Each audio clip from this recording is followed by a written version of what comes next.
Hello, hello, hello, hello. Let's see here. Thank you guys so much for checking in. Thank you guys so much for checking in. I am experiencing some technical difficulties here. So bear with me, please. Bear with me, please. I had to restart my computer. It took me literally 15 minutes for this thing to kick on, and it's still kind of waking up.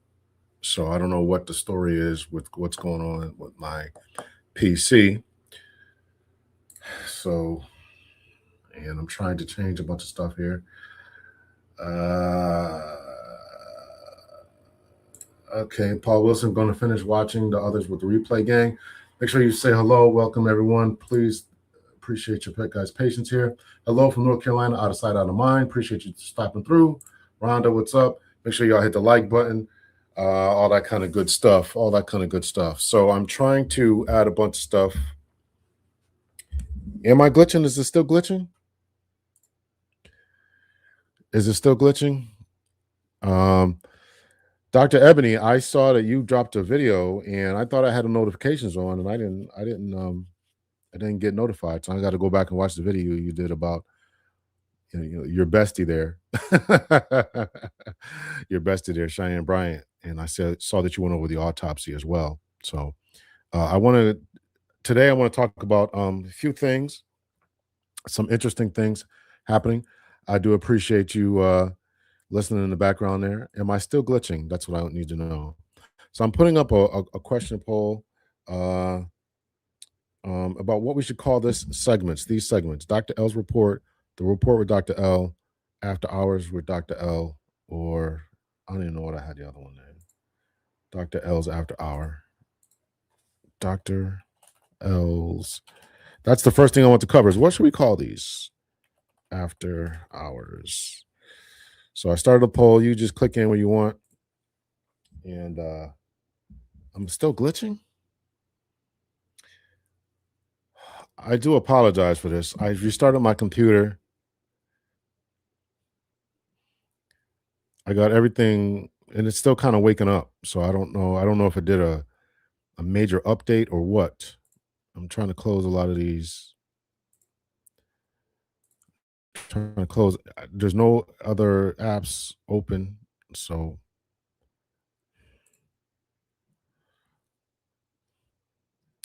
I have the worst luck here.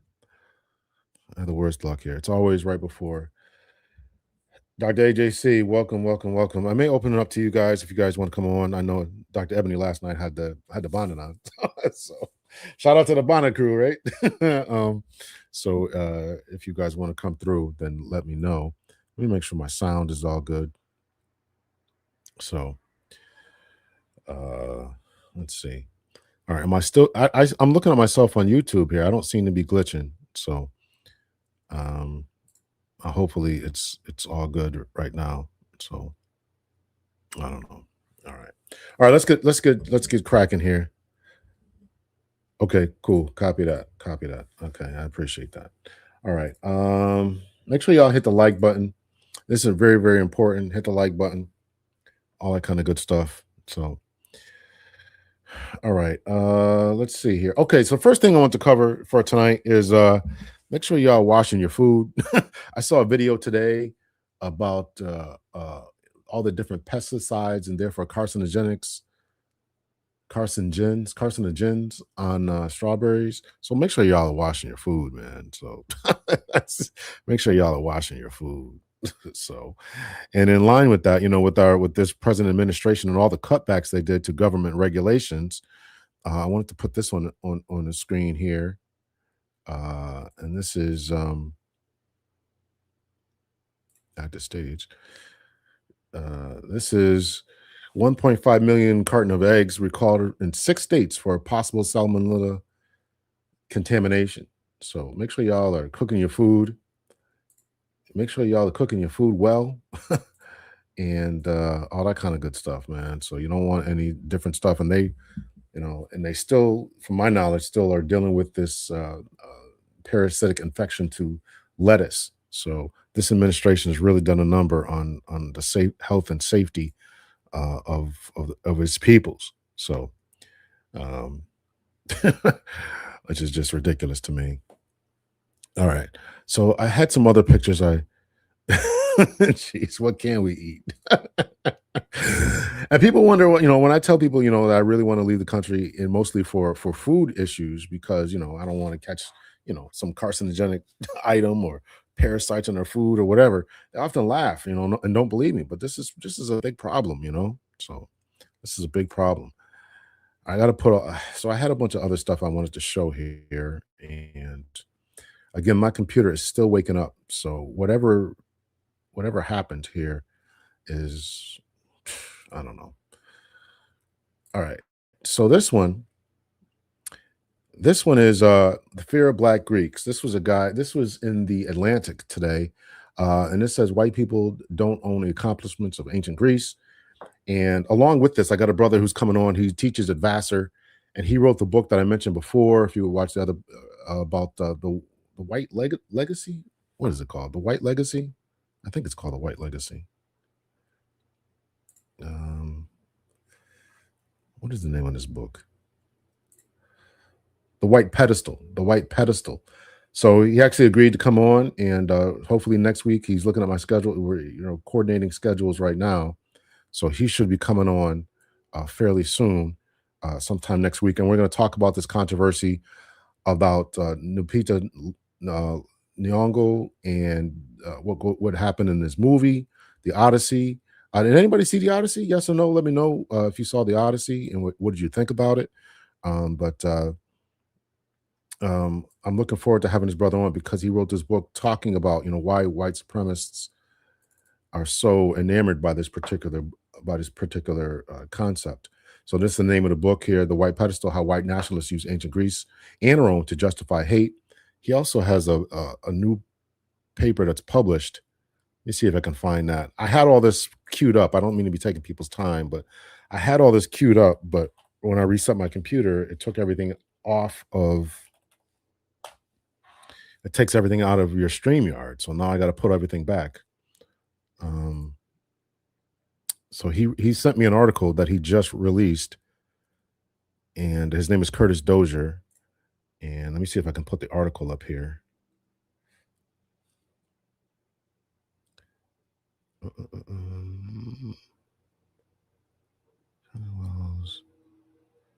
come on, where is it? Where is it? Me collab. Come on, Curtis Dozier. Oh, wait, this is the wrong email here.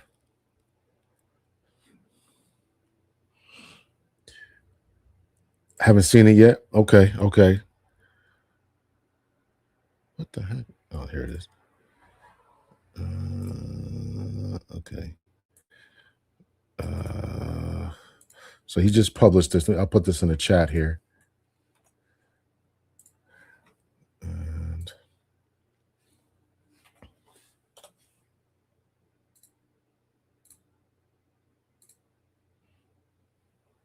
if anybody did see it, what did they think about it? Let's see here. Add this to the stage here. I do apologize for this, because I had all this queued up, and I like to be able to switch back and forth. But so anyway, this is the piece that this brother wrote: Nolan's Odyssey and the Constraints of the Past. Can a 25-year-old epic ever redefine heroism for the 21st century? So as you can see, he wrote this book, this here. So it's in the chat if you guys want to check that out. It's worth the read, I think. My time in law enforcement, right? I was always frustrated. When we talked about gangs, and they always focused on Black and Hispanic gangs, Latin Kings and the Jungle Brothers, or we had a bunch of gangs around the city that we had that I live in. And so we always talked about them, and they never talked about the motorcycle gangs, which are largely racist. And of course, years ago there was that TV show, Sons of Anarchy, which people loved. So we always love mafia movies, mafia TV shows, Sons of Anarchy, things like that, when it's about them. But but then they want to demonize us. So while he doesn't address the street gang issue, it always sticks in my mind as being a former law enforcement. Okay, we're going to crack down on gangs. Let's crack down on all of them. So that was always my thing. I haven't been able to get on the live in months. Well, I appreciate you joining tonight. Peacefully, Jay. All right, so that's that. So again, I want to put this up here because there's the fear of Black Greeks. This brother Adam Sewer wrote this article, pretty good. Again, just addressing the fact that about why people are so enamored with this idea of only white people can be in this or only Greeks can be in this. And if you read a couple of different books, as these people allude to in their articles, if you read through these particular articles, I'm not going to read them now, but if you read through this stuff, you'll recognize that Black people were very prominent in that Mediterranean world. So why we still got to fight these arguments, I just don't know. All right, so that's that. Okay, so let's go on to this next one here, and this is something I want to address, and this is what some people were talking about today. Amazon.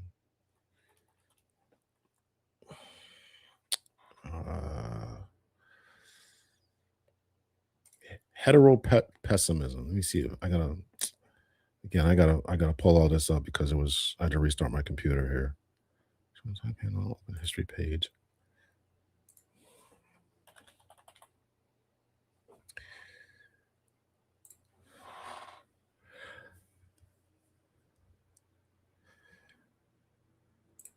At the stage. Let's see.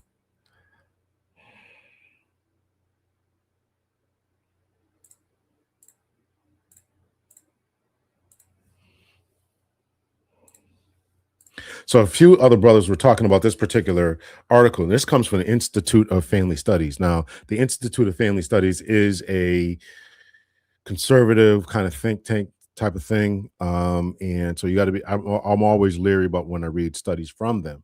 But this article is called The Amazonian Trap, How Heteropessimism is Harming Young Women. Heteropessimism is a new term that I had to acquaint myself with, and that was talking about how straight women are pessimistic about being in relationships with men. They enjoy obviously having male companionship from time to time, wink, wink, companionship, but they don't always enjoy the strappings and the extras that come along with it. I'm not a woman, so I couldn't tell you about that. But this is what it's talking about. So this is called the Amazonian Trap, and what that means is the Amazonian Trap means is that these ladies are trying to imitate what they see as far as Wonder Woman, the princess Amazonian warriors. That's you. Okay. Legend has it that the Amazonians, the warrior women of Greek mythology, built a civilization on a single promise: women could build a world of their own without men. The Amazonians kept no husbands; they raised only daughters, sending their sons away. One would have to wonder how they got the sons in the first place, but we'll move on. And they even cauterized their breasts so nothing would get in the way of their ability to fight. The legend reflects a fantasy that has appealed to different times, places, and people. That a woman becomes strongest not by pairing with a man, but by providing for and protecting herself, often with the support of some strong sisters. I often wonder, because if you look at the Greeks, I am not a Greek scholar, believe me, I am not a Greek scholar, but I do know that there was and again, I haven't read it. Well, I did. Let me just say, there is an idea that that women were only for recreate from the male point of view, that women were only for recreation, and that they would have friendships, close friendships, sometimes real close friendships among the men. So I wonder if they built this. So if the Amazonian mythology was built out of that really we ought to be living separate lives and just come together in order to create new people. I don't know. Again, I'm not an expert in this by any stretch of the imagination. So I'm just it just wonders. I just something I wonder out loud. So if you read through this, right, it's got some definitions here about heteropessimism and things like that, and they spit out some numbers here. I gotta open all this up again here. General,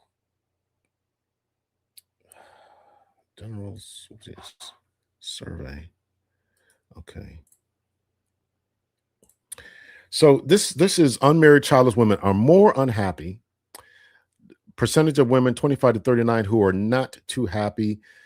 And I had trouble finding this. This is why I don't know. I don't really like all this all the time. So it reports the general social happiness survey from 1998 to 2024. So I went over there. Now I can't even find it. God dang it. Features, media room, social survey. How come I had it before?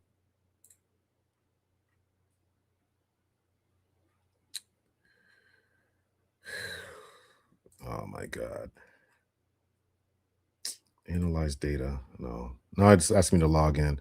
I had all this pulled up before. Anyway, I was able to look through some numbers and had some very, very interesting things from this general social survey. And now it's asking me to, and this is, I don't like stuff. I really don't like things that's not government based, because they want you to log in, and I think a lot of times they just play with numbers. So, even though I pulled up this article, I want you, this is something that people are talking about, but I really want you to take that kind of stuff with a grain of salt, because this is a .org, which is an organization, and so they oftentimes play with numbers, and I'm not always happy about that. So, and I had all this pulled up before, and again, I can't pull it up now because, God, this is so frustrating. Pew found research, our own research. Let's see, this own research. That's not it. Anyway, so let me remove this, and let me see. Stop screen share. Share screen. And this is another article that they have from State of Our Unions 2026, the dating recession. So it goes through a bunch of numbers here, executive summary. And so some of the things that they learned is only about 1 in 30 young adults is actively dating. Young adults lack confidence in their dating skills. Young adults desire a dating culture aimed at forming serious relationships. Money worries, self-confidence, and past dating experiences of big bears in modern dating landscape. Dating resilience is low among young adults. I think it's low amongst all adults. The dating recession, how bad is it? What can we do? So again, this is a very conservative think tank. And so they're obviously trying to fix the family situation, and they're trying to analyze, what the problem is, and what most people are saying concerning what the problem is the economics, right? They just can't afford to start families. They can't afford it. And of course, when they can't afford it and they're putting it off and putting on and worried more about their careers, trying to be these Amazonian women, that they are not they don't know how to date. They don't know what men want. They don't know how to talk. They don't know how to act on dates. So this, if this can be believed, it's very interesting. So this is how many people they surveyed, about 5,275 people, and this is male and female. I think it's in between that cohort here. I think it's the dating experience 18 one more disconnected from marriage, which is more than a decade. So then our focus is here. Similarly, dating those over age 35 may be qualitatively distinct or young adults. We limit our focus to those in the prime dating years of first marriages. In addition, our focus in this report is on those unmarried adults who say they expect to marry someday.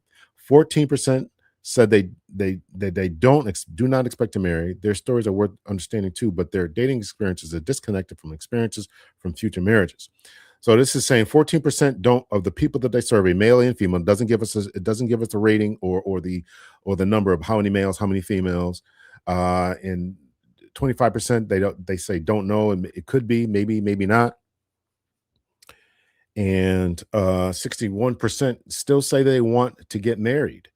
And there was something else that was interesting here. Age expected to marry, it's now in the 30s. People are expecting to get married. Women too, which is kind of now when there's one to talk about having pregnancies, it's now geriatric pregnancies. Don't shoot the messenger. Dating experience, frequency, satisfaction. So, a lot of them are dating, but they're not dating for serious long time things. So this was a kind of an interesting read. Um, dating the barriers to marriage, dating barriers to marriage and dating. Most of it is finances. Um, and they're running into people who don't want to be serious, right? A lot of it is lack of confidence. I can't highlight it here. Lack of I'm gonna make this a little bit bigger so you guys can read it. A lot of it is a lack of confidence, bad experiences in the past, social component challenging, lack relationship experience. Um, so family pressures. So a lot of different things here. So I thought that was worth talking about. I don't really want to continue talking about relationships, but I did think that this was pretty interesting, given that some other people have been covering it. Doctor Thunder covered it earlier today, and I really there was something interesting. I can't pull up this GSS data. Maybe they only let you look at one thing, but what I found when I looked at this GSS, this general survey data, again, take it with a grain of salt. But what was interesting about that was that the the look at interracial relationship has actually, or those who are against interracial relationships, has actually increased by a percentage point on here, on this particular survey site. And let me put it on here so you guys can find it if you want, and log in and all that kind of stuff. Um, I can't show it here, but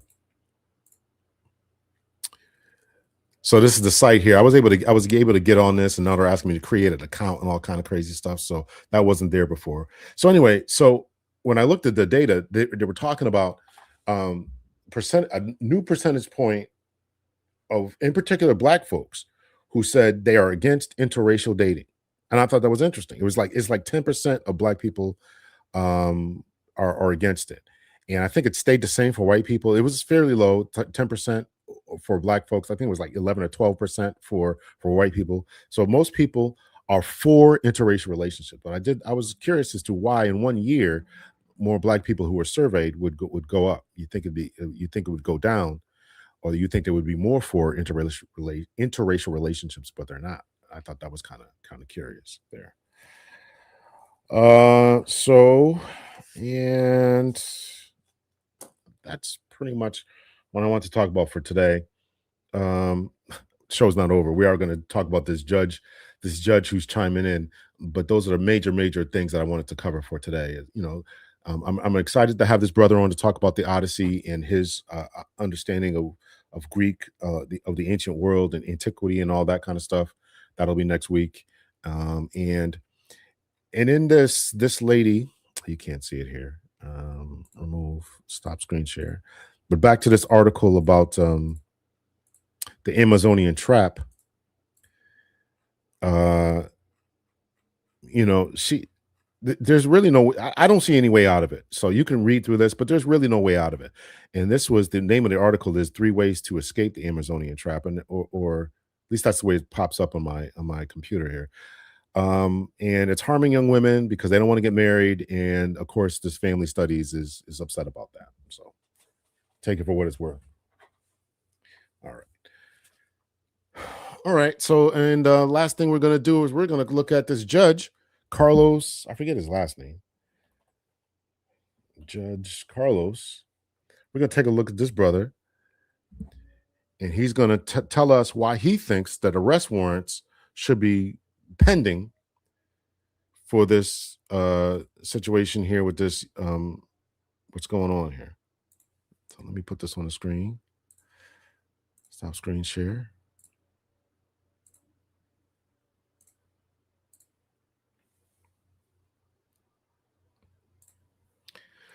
So he thinks that thinks arrest warrants, and I gotta say I disagree with this, but we'll listen to his argumentation here about why he thinks arrest warrants should be given. I gotta fast forward here because he takes a little bit to get to it here. And I'll be happy to give you my opinions, and then I will be happy to answer any questions that you may have.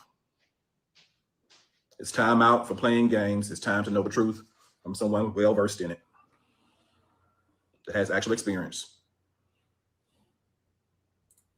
I know we moved on, but if anybody is in here, I know Dr. Ebony was saying that she says that's me about being an Amazonian woman. What's appealing about that to you, if you don't mind? I know we moved on to something different here, but what is appealing to about that to you? Do you, or are you just upset at men? Are you don't think that they have what you want when you need? And I had this exact conversation with Dr. B earlier. You go to our other channel, Faith and Justice Podcast. If you go over to there, I just uploaded the video that we had a discussion about this, and right, and why ladies are choosing not to marry. And so, I mean, you know, is it because there is you don't think that you need a man because you have your own career? Is that what it is? I mean, what is causing ladies today to say, I don't need a man. I don't want a man. They're nothing but a headache. I want to become an Amazonian woman. I'm definitely in this hetero pessimistic attitude. What is it about that? What is it about that? Make sure y'all hit the like button, right? As you anyone can chime in on that. But I definitely am interested in all that. So I've worn the robe, the black robe, and I've presided over these trials or preliminary hearings, arraignments, and initial appearances. Let's get started. So what do we know? We know after watching the parents' interview and reviewing tons of footage from social media, recounting interviews and statements of alleged witnesses that were on Horn Island, we know that Nolan Wells went to spend the night on July the 3rd with his so-called friends. And he went with those so-called friends to Horn Island on a boat on July the 4th. We know. Let me also just say this. I put this up. I cited this brother on my other channel about policing. And, you know, people were, you know, oh, this brother's, you know, he's not on the bench, this, that, and the other. All this stuff, this is why we got to do an investigation. It's important to have people who have expertise in these particular arenas. And he's sat on the bench for whatever period of time. I'm not saying that everything he's saying is gospel. I'm not saying that everything he's saying is the truth. I'm just putting this out there to say, let's analyze this. Let's think about this, and let's you know, give some credence to where it could be true at. So again, everything he's saying is not gospel. So let's continue on listening here. That out of the 4 people on that boat, 1 did not return home. That 1 person was Nolan Wells. The other 3 returned home as normal and said nothing to any member of law enforcement or to the Coast Guard until at least 11 p.m. at night on July the 4th. We know that at least 1 of the so-called friends was found with the phone of Nolan Wells. And we know this based on the testimony of the parents, specifically the mother, who tracked the phone and was led to the home of one of the young men where she retrieved the phone. We also know that based on the mother's testimony that Snapchat, there were no Snapchats from the day, which was very odd for her son. We also know that text messages were deleted. We know that I keep saying text message. Tracking the phone, Live 360 said the phone was one place, and Snapchat said it was another place. We know that the boy that had the phone did not voluntarily turn it over, call first. He had to be found through their own investigation. We know that based on witnesses' account, the so-called friends were seen on July the 5th, that Sunday, having breakfast together like nothing had happened. They were not out there searching for their so-called friend. We know that the so-called friends deleted their social media, deactivated their accounts, and scrubbed it clean if the allegations are correct. We know that the young men or the young man that had the car at his house did not willingly turn over the keys. At first, he said that he did not have the keys. He didn't know where they were. Then he, after being pressed by the father, he finally turned over the keys. This is all very suspicious activity.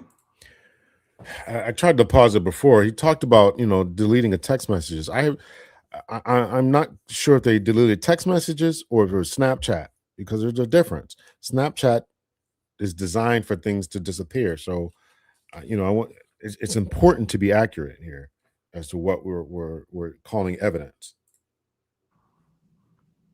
We know that based on an audio recording and some video that Nolan Wells can be heard saying, "Give me my freaking keys." Excuse me, give me. And again, this is up for debate too, because I've also heard people saying it was not him screaming these items. So again, I'm assuming that they're doing some type of sound analysis of the video footage to determine if that was him or not. So Give me my freaking phone.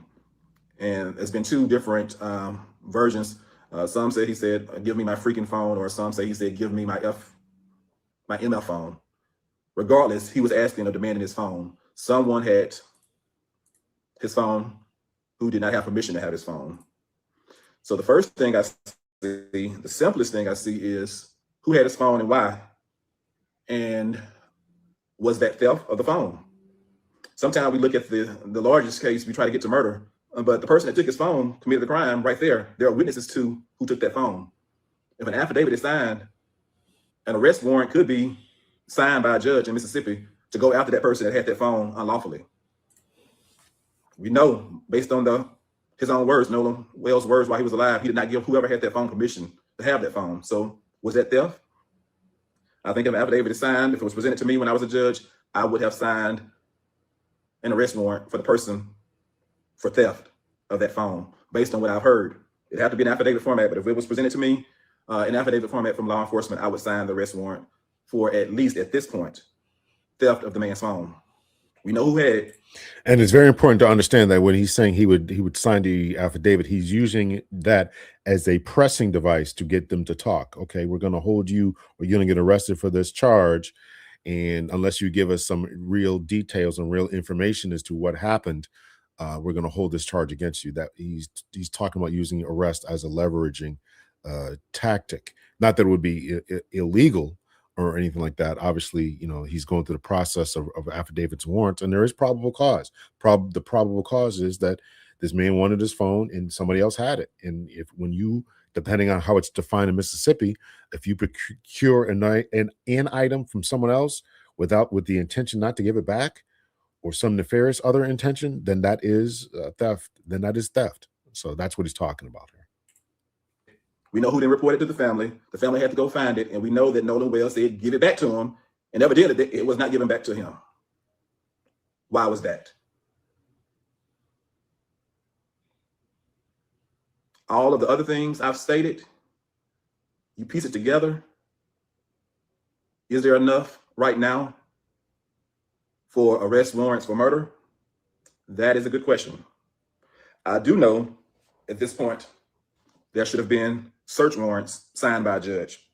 Evidence should have been presented to a judge by now. We are nearly 7 days after July the 4th, when he was first.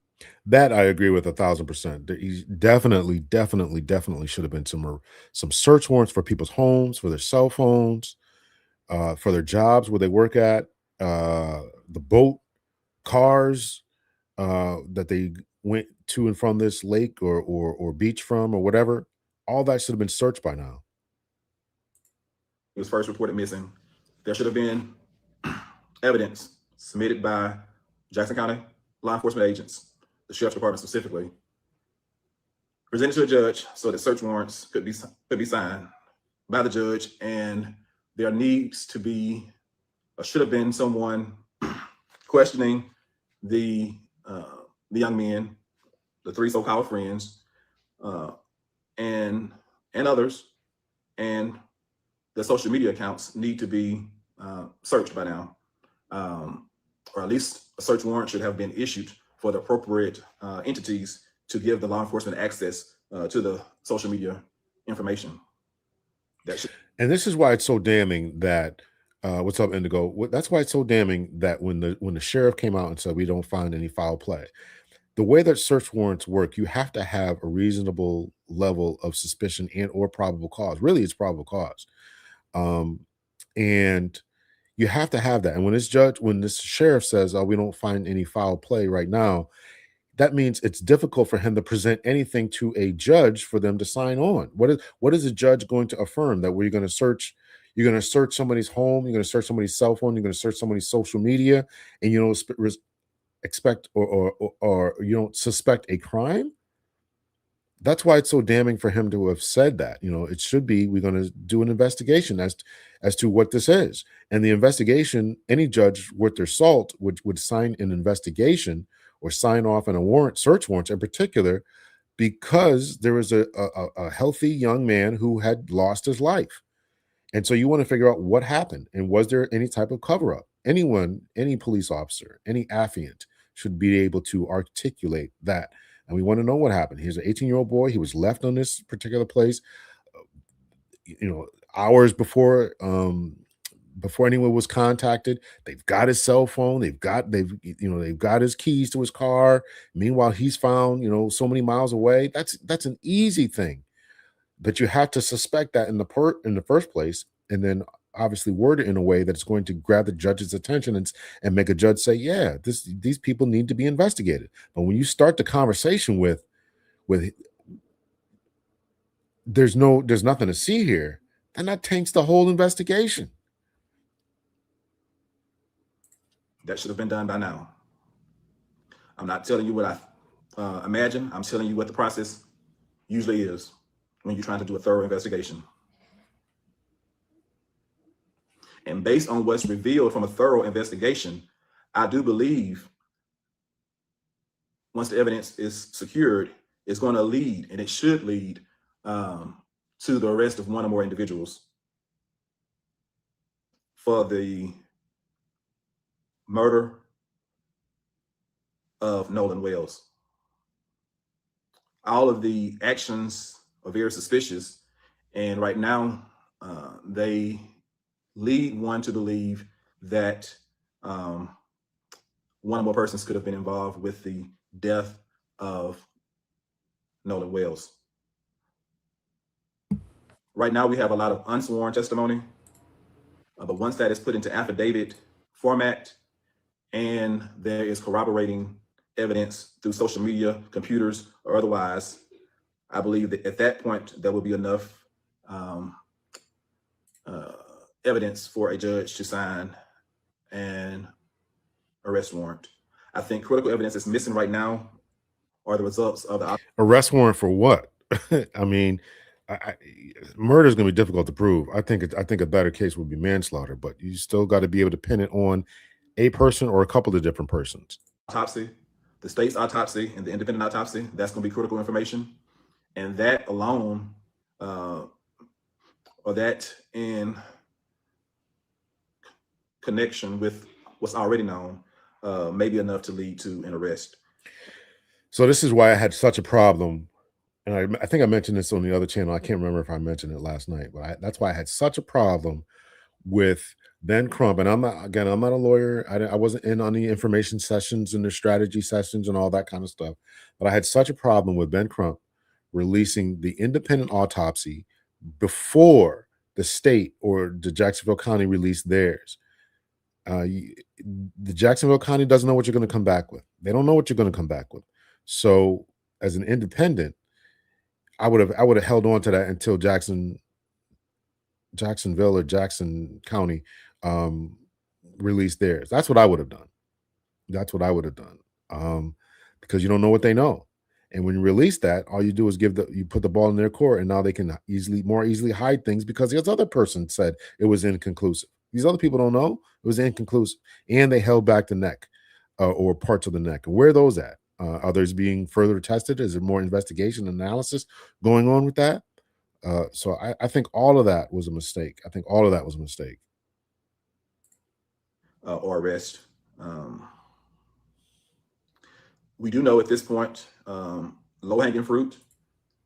There should be an investigation about the underage drinking, who provided the alcohol, those individuals could be immediately arrested based on if there was any sworn testimony presented to a judge. I believe a judge could immediately sign an arrest warrant for those who provided the alcohol to underage individuals. And I don't know why Ben Crump tried to read from that autopsy himself. I mean, geez, I would have had this dude the guy who did the investigation, do a video that we could have, that I could have been played at that press conference. 5-minute video explaining all of this in layman's terms, simple language that is easily understood. That because it's obviously a very detailed and technical report. I've obviously read them, and unless you're have some medical knowledge, all these different parts of the brain and supine and supine and all these different occipital lobes and all this kind of stuff, right? Unless you're yeah, exactly. unless you're reading that consistently, I want to have done that, So I just think that whole thing. I just think that whole thing was a mess. I really do. There's a lot of people and a lot of potential crimes, some misdemeanors and felonies that people could be held accountable for. Was there any boating while intoxicated? Who was the captain of the boat? And what did he allow on his boat? If there were any illegal drugs possessed by anyone, drugs are still illegal in Mississippi. At least they were when I was on the bench. And you think by now, right, he would have read a number of those and had the pronunciations under control. I mean, this can't be the first report that you've read. You had to have read them before. I mean, and you're going to do this press conference. I would have ran it through an e-reader, get the pronunciation, practice it. Any words I'm not familiar with. This is a big case, big deal. So I don't know why he did that. I don't know why, from the reading of that to the decision to release it before. I just don't see it. I'd love for someone to explain to me why you would release it before the state or the county. Drug possession, drug use, selling of drugs, dealing drugs, trafficking drugs. We've heard testimony, or allegations at least. I don't think anything's been put in affidavit format yet, about rampant drug use among certain individuals. So there are a lot of things that's been alleged. Once put into the correct format, affidavit-wise, it could lead to arrest for several things, including misdemeanors and maybe even felonies. So there's a lot left to do. We are not rushing to judgment, but I just thought I would come on here and tell you that there definitely should be search warrants issued by now, and there could be arrest warrants for certain crimes issued by now.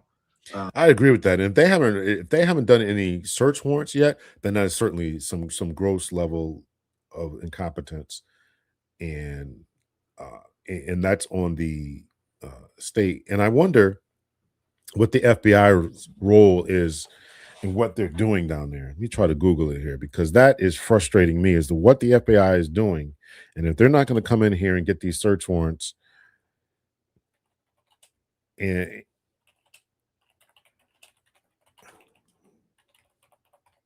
then what are they doing down there? Let's continue to play this. I'm going to look this up. What are they doing? All this should have happened by now. But for the ultimate crime of murder, it is probably wise to wait to see what the autopsy reveals, or both autopsies reveal, and then parcel that together with all the video footage, all the witness statements taken, any affidavits gathered, and then make a decision, get it all to a judge. This is all interesting here. This comes from News Nation. FBI probes threats against witnesses, officials in Nolan Wells' death. So they're not down there trying to assist with any investigative techniques or lending different technologies. They're investigating the death threats, which we ought not to be doing, or whoever's doing it ought not to be doing it.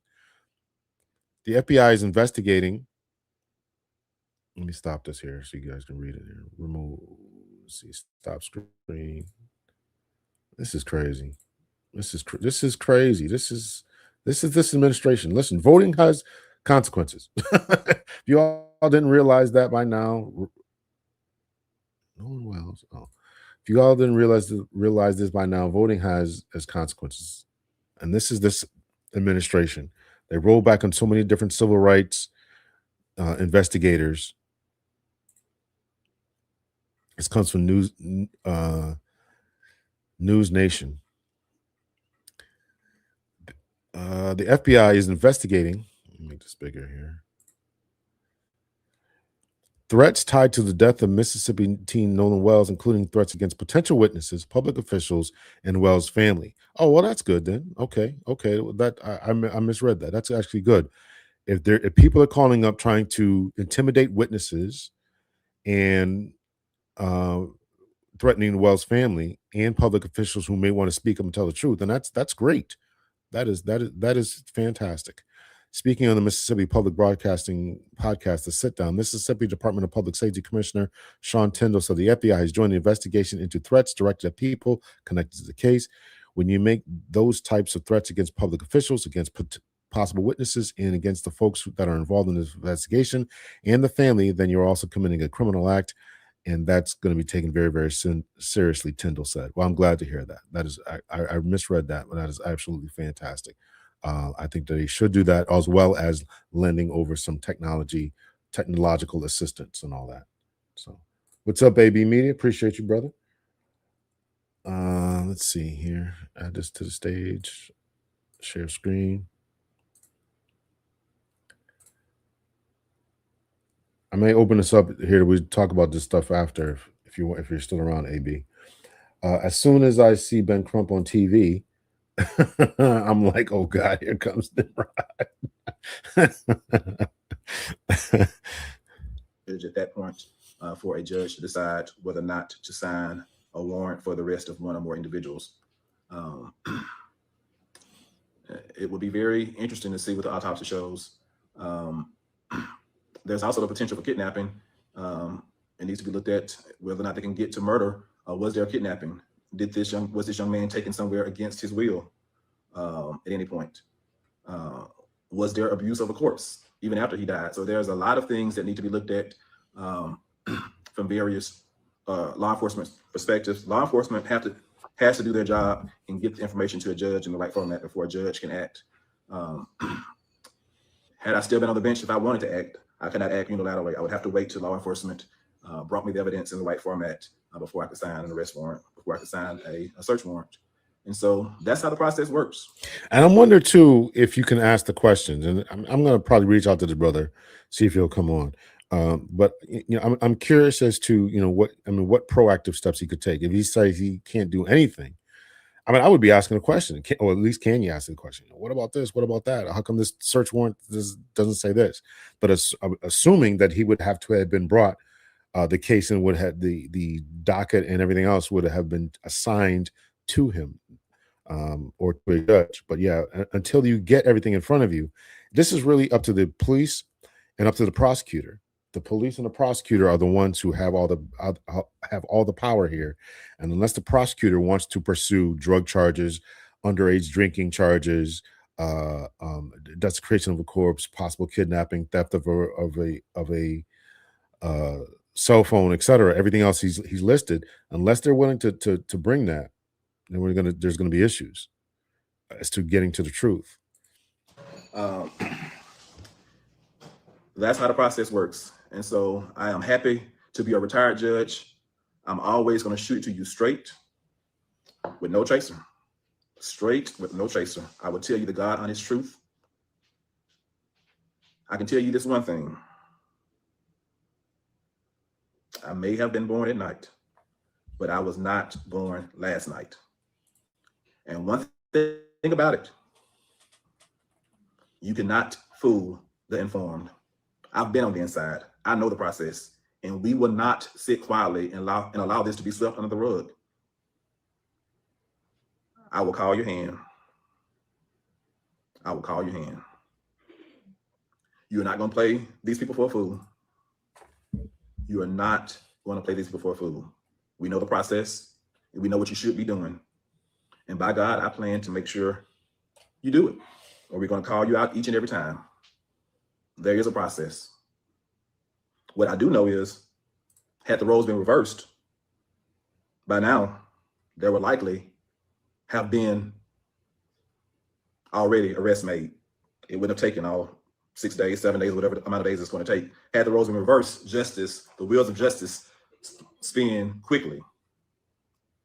Somebody would have been arrested for something by now. But since the roles are what they are, we are expected to be patient, and they're going to cross every T and they're going to dot every I in the investigation before they make a move, because of the people that are potentially involved. And that's All right. This is actually not the video I want to play here. So hold on. Let me. There's another video I saw somebody else responding to, and let me go to this brother's channel here.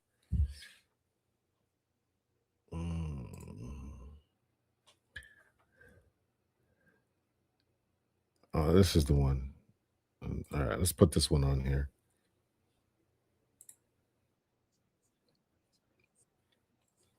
So he's given a, here's another one where he's given a better update here. Yeah, here it is. Let's see. I wonder if the upcoming elections will affect the investigation. You can always open up investigations into death. You can always open up investigations into death. So let's just say that they don't find anything. They decide not to charge. When a new administration comes in, new FBI comes in, director, and says we're going to take a look at this. Again, there has to be a reason for the FBI to take over an investigation. There has to be a reason for them to take over investigation. They had to determine some type of civil rights violations, or there's another reason too, or civil rights violations, because this was the controversy over Charlie Kirk. Like, why was the FBI all over this?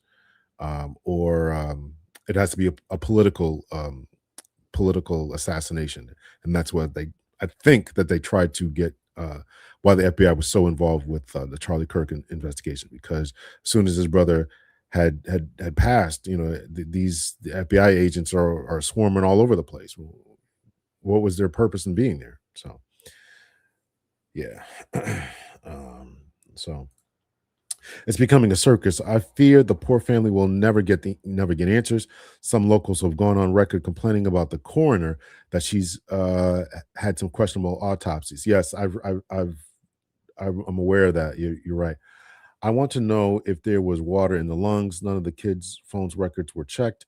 Far too much has gone unchecked. They should have checked all this. And water in the throat, not lungs.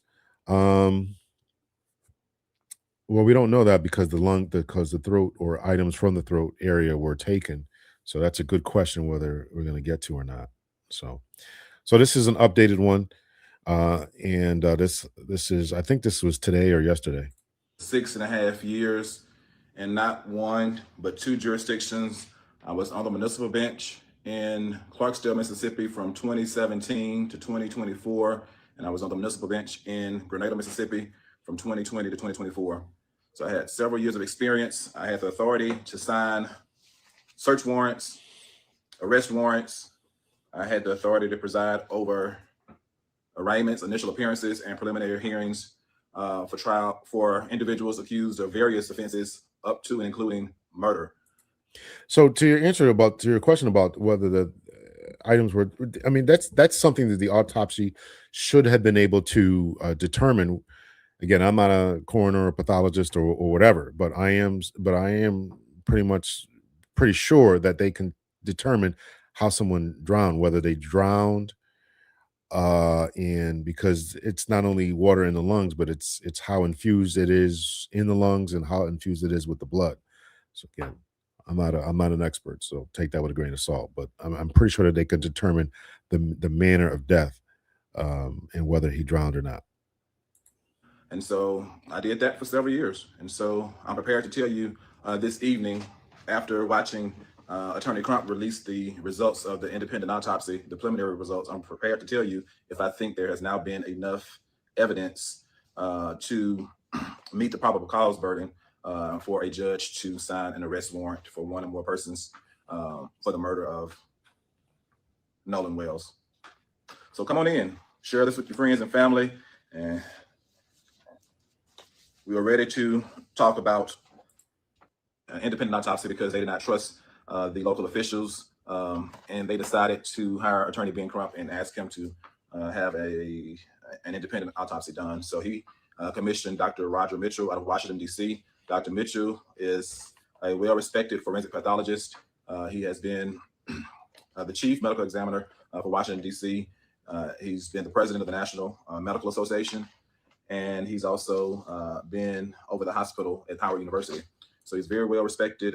I've known Dr. Mitchell for over 14 years. He's actually done some forensic pathology work for me, independent autopsies, in some of the cases I handle when I was practicing in Mississippi and other places. So he's very well respected. He did the independent autopsy for me after Antoine Shumpert was killed under suspicious circumstances in Tupelo in 2015. So I'm very appreciative of the thorough work that he does. So here are the results. First and foremost, the results were inconclusive. He could not tell the cause of death. Dr. Mitchell could not rule out definitively foul play or external factors. So right at the very beginning, he could not rule out foul play after conducting a forensic exam of Nolan Wells.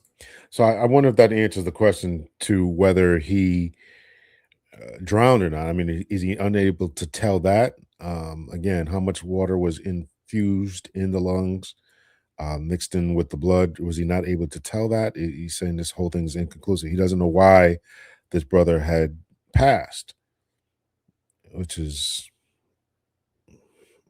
this is what they do. So it's astounding to me, but. And that's different from Sheriff Ledbetter of Jackson County, who within one day of Mr. Wells being found dead stated that no foul play was suspected. So he had done no exam, was not qualified to do an exam, and immediately came to that conclusion. So that's why everyone has been up in alarm since that time. And the family, rightfully so, got an independent autopsy. And Dr. Mitchell has stated that he still is not unable to rule out. He's still unable to rule out foul play. It could have been foul play. He could not give us a definitive cause of death at this time. He did notice a red discoloration in the soft tissue at the back of Wells' head. However, he stated that it remained unclear whether it was caused by blunt force trauma or simply natural decomposition. So it's possible that it was a result of blunt force trauma, but he could not state that to a reasonable degree of medical certainty at this time. He was able to say that there were no wounds or fractures. He didn't find any deep tissue injuries, lacerations, or bone fractures on the body. He did say that the body was severely decomposed due to the alleged time that Wells spent in the water. He could not accurately assess the skin surface for any signs of bruising or abrasions. He had some limitations that were not of his own makings that hindered him in coming to some final conclusions at this point. He was missing the neck structures. Parts of Nolan Wells' throat and neck interior were absent from the body because they were retained by the state investigators for further evaluation. Without those neck structures, Dr. Mitchell could not rule out whether a neck injury was a contributing cause of death. So that's very important. We already know that he possibly could have had some blunt force trauma to the back of the head, but he could not determine if the man may have been strangled or anything because he didn't get the neck structures. The state of Mississippi decided to keep the neck structures. Why didn't they just take a specimen, a sampling of the neck, and send some of the neck structures to Dr. Mitchell to examine? Or why not invite him to Mississippi to examine the neck structures? But they're mysteriously missing. And so that's what they should have done. They should have invited him to come down, or I mean, you don't want to release the stuff. I get that. Well, actually, I don't get that because I released the body up there. So I mean, so he should be able to go down there and at least continue his investigation. So that's a very key piece of evidence. It seems that all of the key pieces of evidence Mississippi kept back. They stated already dissected the internal organs. They did not send, I don't believe, the lungs. Dr. Mitchell said he could not observe the lungs for water intake. to verify. Oh, there we go. I mean, that was exactly what I was talking about here. You know, they should be able to tell that whether he breathed in. There's a difference between when you breathe in the water and that infuses with the lungs, and whether it just as a matter of just slowly seeping in there. There's a difference in that. It gets infused with the oxygen, infused in a different uh, parts of the lungs. Verify drowning. So that's very important. He also could not analyze the stomach contents. I was listening to a coroner out of Richland County in South Carolina. She was saying that normally the stomach contents are put into a container so that they can be analyzed. Dr. Mitchell should have had access to these stomach contents to see what the stomach contents were. I mean, he could analyze them, and certain things would tell him whether or not this man died from a drowning. And he also did not have access to any original toxicology results from the state. So he was hampered in his findings. I didn't even realize that either. He didn't have access to the toxicology reports. There was a lot held back here. That's not even an investigation. Why Benjamin Crump didn't harp on this, I don't know. But it's very, very, very concerning about that red discoloration. And then what's the reasoning that the neck structures were held back? This is really starting to bother me now, because if I was the attorney in this case, I would have went off on that. We don't have the lungs, we don't have the stomach contents, we don't have the throat, we don't have the toxicology reports, we don't have any of that. How can anybody make a decision? This is why you couldn't make any decision, whether it was conclusive or not. And there could have been bruises or whatever, but there was a body decomposition. I mean, Benjamin Crump really should have been all over that. That should have been the story. And so a lot of questions. I heard attorney. I do I do have a poll going on here. So go over there and answer the poll. Right now, I think where's the poll at here? So far, After Hours with Dr. L is winning. So what did you say? The Daily Report, Dr. L. That's a different one there. Daily Report, Dr. L. All right. I don't like the term daily because I might not be able to do it every day. I did think about that. Because I don't want to make it seem like I'm going to do it every night. I'd like to, but if I'm busy and I can't do it, I don't want to, let people down. So that's why I wanted to stay away from the word daily. Back to this. Attorney Crump to say that he's trying to find answers for the family, but he's left with more questions than answers at this time. And a lot of this is in the purview of Mississippi, the state of Mississippi. They had the body first. They got to the body first. They saw the body positioning when it was first found. So we want the Jackson County coroner, Bruce Lynn, to be very transparent and do his job. We want the chief state medical examiner, Stacey Turner, Dr. Stacey Turner. She's also a forensic pathologist, to do her job. They have been very concerning. Their actions have been very concerning to date to me. Dr. Stacey Turner, for one, I think the past 5 Black young people that have been found dead under suspicious circumstances, she has not once ruled that any of that was a result of foul play. It's always some asinine reason that pales belief. She thinks people are committing suicide when their legs are broken. It's just not going to happen. This young man no one till today has stated that they saw Nolan Wells take a dive, take a swim, and have any sign of distress. And so Dr. Mitchell even said the investigation would need to reveal how Nolan Wells got into the water. Was it voluntarily? Was it involuntarily? Was it by force, or was it voluntarily? But no one has ever come forth and said that he took a swim or a dive and had some distress. And so don't forget now, I mean, FBI is investigating people who are doing these threats. So maybe they want to come forward, but maybe they're being threatened not to, these different witnesses. And of course, I'm sure that there's a hush-hush policy going on down there in the great state of Mississippi. I'm sure there's a hush-hush policy going on. So that's very concerning. The lack of that eyewitness testimony. You had 2, 3. And the great state was obviously sarcasm. Anybody? Not that I want to dump on the people who live there, but there's certainly some issues. 400 people out on that island for the 4th of July, and not one person has come forth to say that they saw him go under. If he had went under voluntarily, taking a swim or dive, someone surely should have been able to see that and report that easily without a lawyer. They could have saved their hard-earned money if it was just a dive, a swim, and he got in a current or something that it took him under. That is easy enough to report, but that has not happened, and we are way past 2 weeks now since he was confirmed dead. So other folks that need to do their job have a role to play in this investigation. You have the Mississippi Commissioner of Public Safety, Sean Tyndall. He is over the MBI and the Highway Patrol, the state troopers. He could have the MBI come in and assist with this investigation. There's still a lot of unanswered questions. The Mississippi Attorney General is over the Public Integrity Division. There are a lot of people suspicious now of the public officials. People are suspicious of the medical examiner. They are suspicious of one judge in particular. They are suspicious of the sheriff of Jackson County. They're suspicious even of other officials in Jackson County. So at this point, some people are saying this is a great cover-up. And until Lynn Fitch's office, she's Attorney General of Mississippi, has a public integrity division, sent some investigators down there to see if there has been any kind of cover-up, obstruction of justice, tampering with evidence by elected or appointed officials. People are going to continue to sound the alarm and be very suspicious. So I believe it's time to turn on the light, bring the light of day to every agency that's involved with this investigation.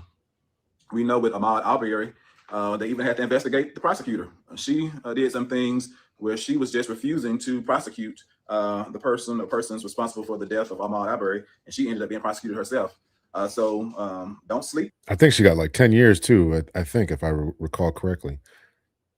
Phone on Angel. She may not be doing anything, and she may be. You won't know until you investigate it if she's doing anything improperly. And so if she's doing everything by the book and doing it proper, she shouldn't have any problem with anyone coming around investigating. Do a very thorough investigation. In this instance, I wouldn't trust anyone. Don't give anybody the benefit of the doubt. I believe we need to shine the light on everyone. What possessed Sheriff Ledbetter to say that no foul play was suspected within 24 hours of them finding Nolan Wells? Here you have a forensic pathologist that still cannot rule out foul play, but the sheriff with no medical degree, and I don't even know if he has a college degree, was just so ready to say that no foul play was suspected. That stinks to high heaven, and I'm never going to forget that. That's why I joined the NAACP and others in calling for the United States Department of Justice to come in and look at this. The FBI is already involved. I want the FBI to do more than look at those death threats that judge and her family is getting. I want them to look at the evidence that leads to a conviction for those responsible for what could be the murder of Nolan Wells. Do more than look after their interests, to look after the interests of Nolan Wells so that he and his family can get justice. We want the U.S. Attorney out of the Southern District of Mississippi to go on record and say something about this case. He needs to make sure that his office has an open file and is doing due diligence and doing a concurrent investigation. We do know that Horn Island is federal property, and they have concurrent jurisdiction with the Jackson County Sheriff's Department. We would like the Civil Rights Division of the United States Department of Justice to get involved and bring their resources to bear, because there has been a lot of racial undertones, and they need to determine if race had any part to play in Nolan's disappearance and his ultimate death. It all deserves a very thorough investigation. So where do we go from here?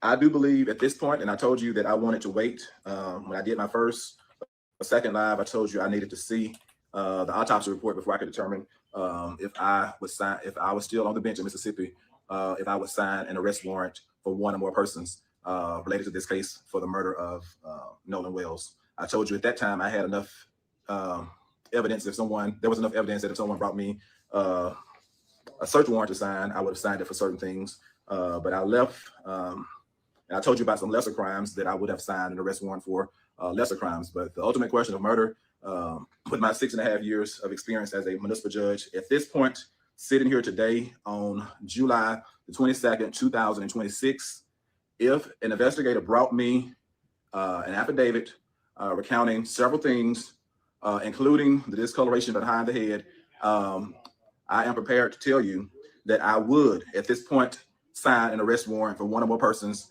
for the crime of murder. I do believe circumstances. And that would get thrown out. I'm going to tell you right now. I'm not a judge. I'm not a lawyer. Never been in law school. I'm going to tell you that would get thrown out because you have to be able to prove it. You can't say there's discoloration in the back of his head. You can get other, and there's a lot of circumstantial evidence. I agree, but in order to prove a murder charge, you have to prove intent. You have to prove. There's things you have to prove. You can't just surmise and guess and make these nebulous connections. I mean, we all want justice, but you can't just say we're going to do this, that, and the other, and hope the chips fall where they lie. You have to prove intent. That is what murder is.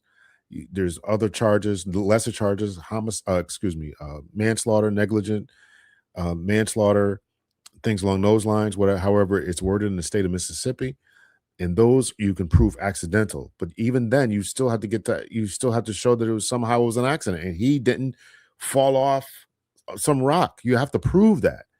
You have to be able to stand in front of a jury, 12 citizens, rational citizens, and say, we know definitively that these people conducted this action and therefore caused this person's death. And I haven't heard anything that has gotten us there yet. He's got a bruise on the back of his head that is a red discoloration. Okay. We've got an inconclusive autopsy. We've got a missing cell phone. We've got that in keys that turned up later. But what actions did they take? Maybe if we connect it to the drinking and alcohol or whoever gave it to him, maybe then you can get there. But this right here, this ain't it. This ain't it. And if you would sign that and you bring that to a prosecutor, either if the prosecutor decides to prosecute, it's going to get thrown out. You're not going to get a conviction. Manslaughter or murder. You got to be able to prove it. It's a positive step. You have to prove that this person did X, Y, and Z. And I just don't see how they've gotten there yet. And I want justice to be served. Circumstantial evidence leads me to believe that it is more likely than not that Nolan Wales was murdered. No, more likely than not is not the legal standard within criminal law. Now he's starting to bother me. That is not the standard. The standard is reasonable, beyond a shadow of a doubt. That's what you have to prove. And so you may get the probable cause to start the ball rolling, but before a prosecutor could bring it before a jury, that ain't it. Rather than he just accidentally drowned. And I have come to this conclusion, and if it was properly documented and sent to me, if I had still been on the bench, I would sign an arrest warrant for one or more persons. The circumstantial evidence, the suspicious evidence, putting all that together would lead me to sign that arrest warrant. You had Nolan Wales yelling for someone to give his freaking phone back, allegedly. You had Nolan Wales' phone not found on his person, but found on land at someone's home. And that person did not call the police to report phone missing. That person did not voluntarily take it to Nolan's parents' home or contact them to let them know that he had the phone. Those things are damning and suspicious. I grant that. They're damning and suspicious. I grant that. That person kept the phone and not only kept it, but either that person or someone that person gave access to allegedly deleted text messages and deleted pictures from Snapchat. Did they delete it or did it automatically delete? That's the question. And did they delete text messages or was it just Snapchat messages? We have to be very, very clear as to what was missing. And that's what the telephone forensics should be able to reveal. They got to know for sure what was deleted. And that's all. And I got to ask a question too: are people not locking their phones? I mean, people got fingerprint stuff and face recognition technology. How are these teenagers not locking their phones? I don't understand that, but I don't know. Alleged. But if that's true, that's very suspicious. And then the keys to the car, no one voluntarily took the keys to the father. The father had to go ask for the keys, and there was some kind of delay there. So that's all very suspicious. It's very suspicious too that certain friends did not help look for Nolan Wales on the next day on July the 5th. Understand that those friends went and had breakfast and went on with their regular day. That's very suspicious for someone who calls themselves a friend of Nolan Wales. It's also suspicious, and I happened to attend the funeral on Monday. It's very suspicious to me that those same individuals did not attend the funeral of their so-called friend. If they're And getting death threats, and then why would you attend? I mean, I don't see that as suspicious. They're getting death if they are getting death threats, and if they have been negatively maligned in the media, and didn't know that there's going to be photo ops and people taking pictures. I wouldn't go either, even if it was my friend. I give my condolences the best I could, but I wouldn't show up either. I don't know how suspicious that is. and that's very, very suspicious. If you are, That's a great question, and they can be retrieved. I don't know about from Snap. This is the question. If they're deleted from your phone, they can be retrieved.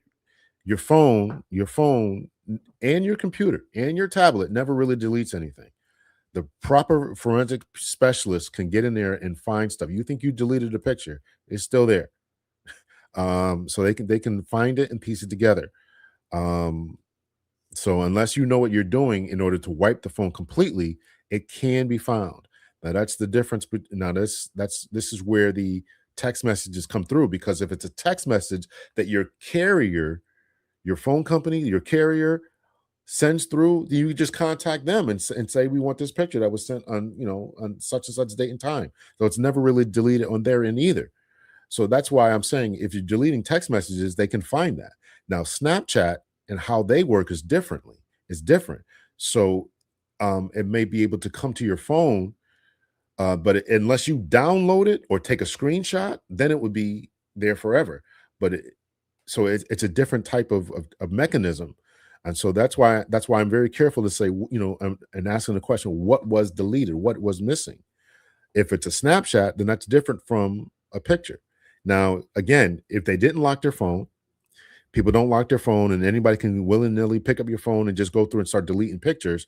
The pictures, if they are on your phone, or even if they're in the cloud somewhere, will still exist, whether you have an Android or whether you have an Apple phone, iPhone. So if it's on the cloud, it'll be there. So you can, but on the cloud, you got to get a search warrant. I don't think still Apple is complying with search warrants. I don't think Apple is complying with search warrants still. I don't know about that. It's been a long time since I've been in law enforcement, so I don't know if they're still complying. Before they weren't complying with that type of thing, because they were like, this is our private people's privacy. So I don't know what Android does.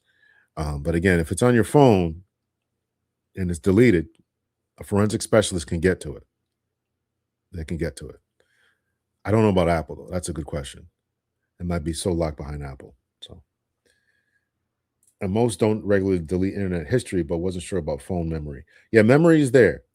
They will find. They will find. Listen, we found we found the specialists. Working in my department, they would find little kitty pics and all this kind of crazy stuff. Text messages you thought were deleted. We found them. We found them. So I say we, it wasn't I, but it was our specialist who finds them. Those people who have the expertise, they find it. So that's why I'm so harping on this. What was deleted? It's not a big deal that they were deleted, because you can find them. But again, if it's an app, if it's Snapchat, that might be a problem. What's up, Doc? I may open up the panel a little bit, so if you want to join. such a friend of someone you grew up from childhood to adulthood, but you don't attend their funeral to express your condolences to their parents in person. I saw some other people that some of you Facebook sleuths have criticized. I even took a picture with at least one of the guys you criticized, but yet and still he was at the funeral. He did not care about you criticizing him and saying he may have had something to do with it. Javon and Jalen were there at the funeral, and I took a picture with both of them. They were there, and I believe both of them were pallbearers, and I witnessed them physically weeping at the funeral. So that's the normal reaction of your friends when your friend dies suddenly. So they were there, and I witnessed that, and I also witnessed that those others were not there. Very suspicious. Very, very suspicious. So the phone, the conflicting stories. Katie says one thing, and the boys say another thing. The Coast Guard said one thing, and then they had to correct themselves and said someone called, one of those three friends on the boat called at 11 p.m. on Saturday night and inquired about Nolan Wells, but did not say enough for them to open up an official investigation and start a search. So I think that's bizarre, and then they didn't go out till like 12:30 the next day, so 12, 13 hours later. That was bizarre. So somebody calls you, says we can't find our friend. I mean, what exactly triggering words you got to find? It's dark. These guys by himself. We have his keys. We have everything. We have his keys and his cell phone. We can't find our friend. I don't know what else. Maybe there's triggering words that will make the Coast Guard go out, but that's curious to me. So all of that taken in conjunction with what was revealed from the independent autopsy preliminarily today would lead me at this point to say there's probable cause for an arrest of one or more persons for the murder of Nolan Wales. And I know Judge Mathis was interviewed, I believe, yesterday. He said he thought it looked like murder as well. He used the words reasonable suspicion. Reasonable suspicion is a lesser burden than probable cause. I'm telling you, I think that it rises higher than reasonable suspicion. Reasonable suspicion only gets you a short discussion with someone, maybe a cursory frisk. But probable cause will allow you to do a full search. It'll allow you to make an arrest and go from there. So I do believe that it's more likely than not that a crime has been committed. I believe it's a greater than 50% chance that a crime has been committed. And at this point, sitting here today, if the law enforcement had presented me a search warrant and saved all those facts, a suspicious circumstances, I would have no problem signing an arrest warrant for one or more persons. I'm not going to tell you the one or more persons that I would sign the arrest warrant against, but I have identified two people that I would not have any qualms signing an arrest warrant for those two at this time. It's just their actions are just very, very suspicious. I don't understand how one person could give an interview, I believe, on the day of the funeral, but could not muscle up strength to get to the funeral. And it's just very, very, very suspicious. We also know. I definitely think that there's probable cause to do a search of again people's property, including cell phones and social media and all that. I don't doubt that, but I would not make an arrest unless I knew I could prove it in court. And if you're making an arrest and hoping that people will talk after they are faced with an arrest, and they don't talk, I mean, and who else? I mean, then you got to be looking at, if you make an arrest, you got to be looking at conspiracy charges against parents. Arrest them too, right? Because they should have spoke up. It was them that told them to scrub social media and told them to not give phones or whatever, allegedly. So how far does this go down? I wouldn't advise making an arrest unless you can prove it. That's just me, though. So no GPS tracking. We know that the boat made some suspicious stops. I mean, it went to the island, it went to a bayou, Fort Bayou or something, and then it spent a few minutes there and went there. You add all that up, that's foul play in my book. At least there's probable cause to believe foul play has existed or occurred, and that gets you to an arrest, and that gets you at least to a preliminary hearing, and then eventually get it to a grand jury. So in this instance, I believe they are delaying things, and the prosecutor said she's going to present everything to a grand jury. But at this point, you don't have to delay any further for an arrest, because what could happen potentially is you continue to delay things. Nobody's passport has been taken. You can allow people to leave the country at this point, people that may have committed murder. And at this point, I'm a former judge, a practicing attorney, telling you that there is probable cause, in my opinion, my expert opinion. You become an expert based on education, experience, doing things. Your education or your experience can make you an expert. And so I believe if I was tendered as an expert, I would not be disqualified because I have the requisite experience, I have the requisite education to give this opinion. So the boat GPS information is very vital information. Why was the All right, he's starting to kind of go on there. I don't know if Dr. Ebony is still here, Dr. Thunder. If you guys want to come up, let me know. But that was it. I respectfully disagree, but he's the judge, or practicing lawyer. But I think you got to talk to a prosecutor and say whether they could win this case or not. That's the case. That's the kicker. Making an arrest is the first step. You got to be able to complete the slam dunk there. And if you can't do it, because you never get another bite at the apple, right? We have, we have double jeopardy here. So you arrest them and it falls down. You can't make the case. And what are you going to do after that? you got to let them go, and they just get away with it. So I'd rather them take their time and do it right.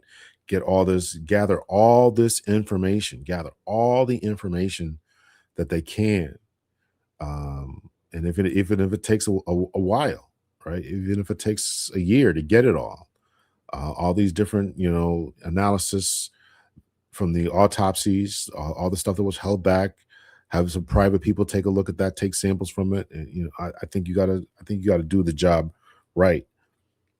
And wait a little while. Maybe some people will start talking. I mean, maybe now they're scared because they're getting these death threats, and so give them a little time, little space, and maybe they'll start talking. Maybe somebody knows something. Maybe a text message will pop up at the wrong place at the wrong time.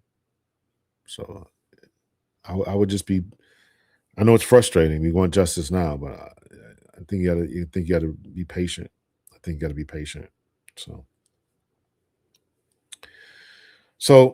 that's it. This is where we at here. If you have not answered this poll here, so Dr. L's report gets 20%. The report with Dr. L gets 20%. After hours with Dr. L is winning 47%. Dr. L's after hours. I didn't mean the after hours. I just meant after hours, 13%. So why y'all think of Ryan Clark bursting out crying in his sit down to discuss ESPN firing him live? Poor guy, right? What y'all men think? I haven't seen that. Listen, I don't really watch sports. I am going to talk to this brother called Snowman Media.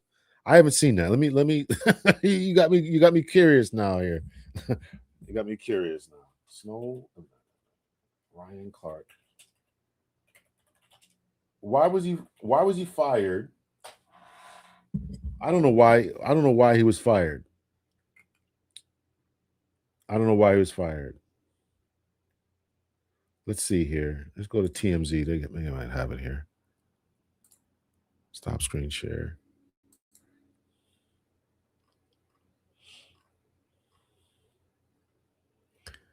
What y'all men think? When this question about men crying, it's really what the women think.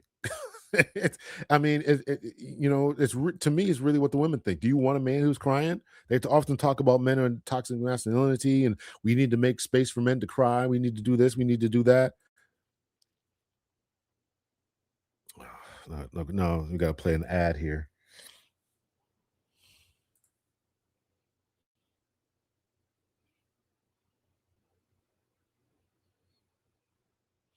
Video will resume in 15 seconds. So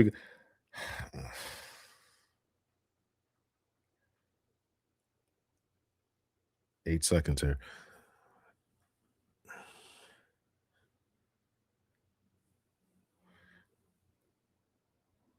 Let me put this to bed. I wasn't laid off. I was fired. Right? They're using layoffs as a cover and a camouflage for what they already intended on doing. But there was no cause for it, right? So because there was no cause for it, you couldn't just fire me. So you had to wait to the layoff so you could camouflage it and veil it. Is there anything you would do differently, or do you leave knowing that you were fully yourself? Or, what are your thoughts, man? It's a good question. It depends on when you ask me. Like when I see people in public, like OGs and like aunties and stuff, and they tell me they proud of me, and they proud of like the way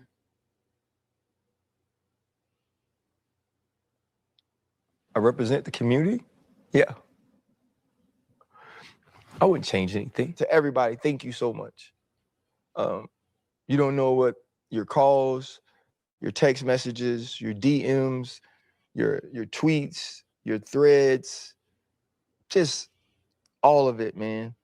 I'll be sitting at home on the first Thursday of the season or Friday, or especially the first Monday, and I love football. We know. So I'm gonna be watching the game. I'm gonna probably be watching the pregame, and it's gonna be hard, I know when football ends, it's like a death, right? But it was like I got to say, hey, you guys can put me to sleep. Let's see. Let's read through this here. Ryan Clark's finally speaking out about his abrupt exit from ESPN, and things got emotional. The former safety turned long-time network analyst broke down in tears while reflecting on his more than decade-long stay with the worldwide leader. I didn't know he was there that long. During the latest episode of his Pivot podcast, the waterworks started when Fred Taylor, Ryan's co-host, asked him if there was anything he'd do differently. In hindsight, prompting emotional response. It's a good question. We just saw that. I want to know why he was fired. And when you guys are saying, I don't know. I don't know. Miles is saying he didn't tap dance. I mean, were the questions that were asked of him that were political, or, what is, Stephen A has his own show that talks more than sports, correct? I don't really follow any of these people. So if he's talking more than sports,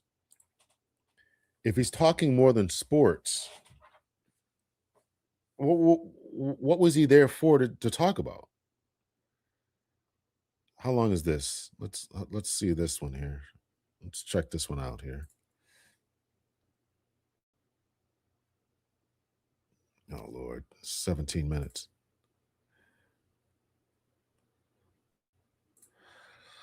I didn't mean it that way. They didn't have to do him like that. I feel sorry for him. I want to hug him. So here's my thing about men who cry. Let me just try to answer that a little bit here. It's up to women often we keep hearing men we had to redefine masculinity, et cetera, that kind of stuff. But women have to select those types of men, just like women have to want men who are not breadwinners. And until women want those types of men who are crying, who are not breadwinners, doing more for the more domesticated, until women actively select those types of men, it's all moot. So this brother got emotional and he said it. Listen, I'm going to tell you, he said it. He said, he loved football. And when it's over, it feels like a death. I have done shows on my other podcast talking about when men leave policing. There's a certain amount of respect and power that men have when they're in policing. And when they leave that, or that leaves them, a lot of them have a hard time adjusting to real life. No longer having that authority, no longer having that power. And it's, while not as high as other rates, when they leave policing, sometimes they often suffer from mental illness and or suicide, self-deletions. So it's an issue. So a guy who has been playing football since he was a kid, and you worked your way all the way up to the top pinnacle, and now it's time to you got to turn it off, unless you have something to transition into. And listen, these are talks that they had with us when I was on the force, and I had to make the transition. That's why I went back to school and said, I'm not going to be this way. I want to have something after retirement. And if you don't work on that, you don't build that, you will suffer. You will suffer.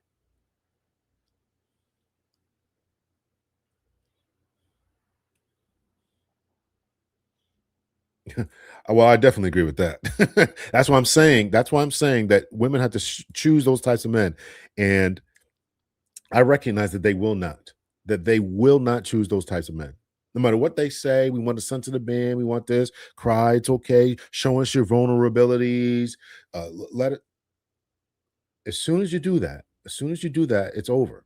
So my contention isn't, no misunderstand what I'm saying. I'm not saying men should do it. I'm saying that the real issue is with the ladies, and saying you have to choose those types of men. And until you're willing to choose that man, until you're willing to say, he can cry in front of me and I still look at him the same way, still want to sleep with him, still want to have his kids, still respect him, still be submissive, still be, until you're willing to walk down that path, it's a moot conversation to me.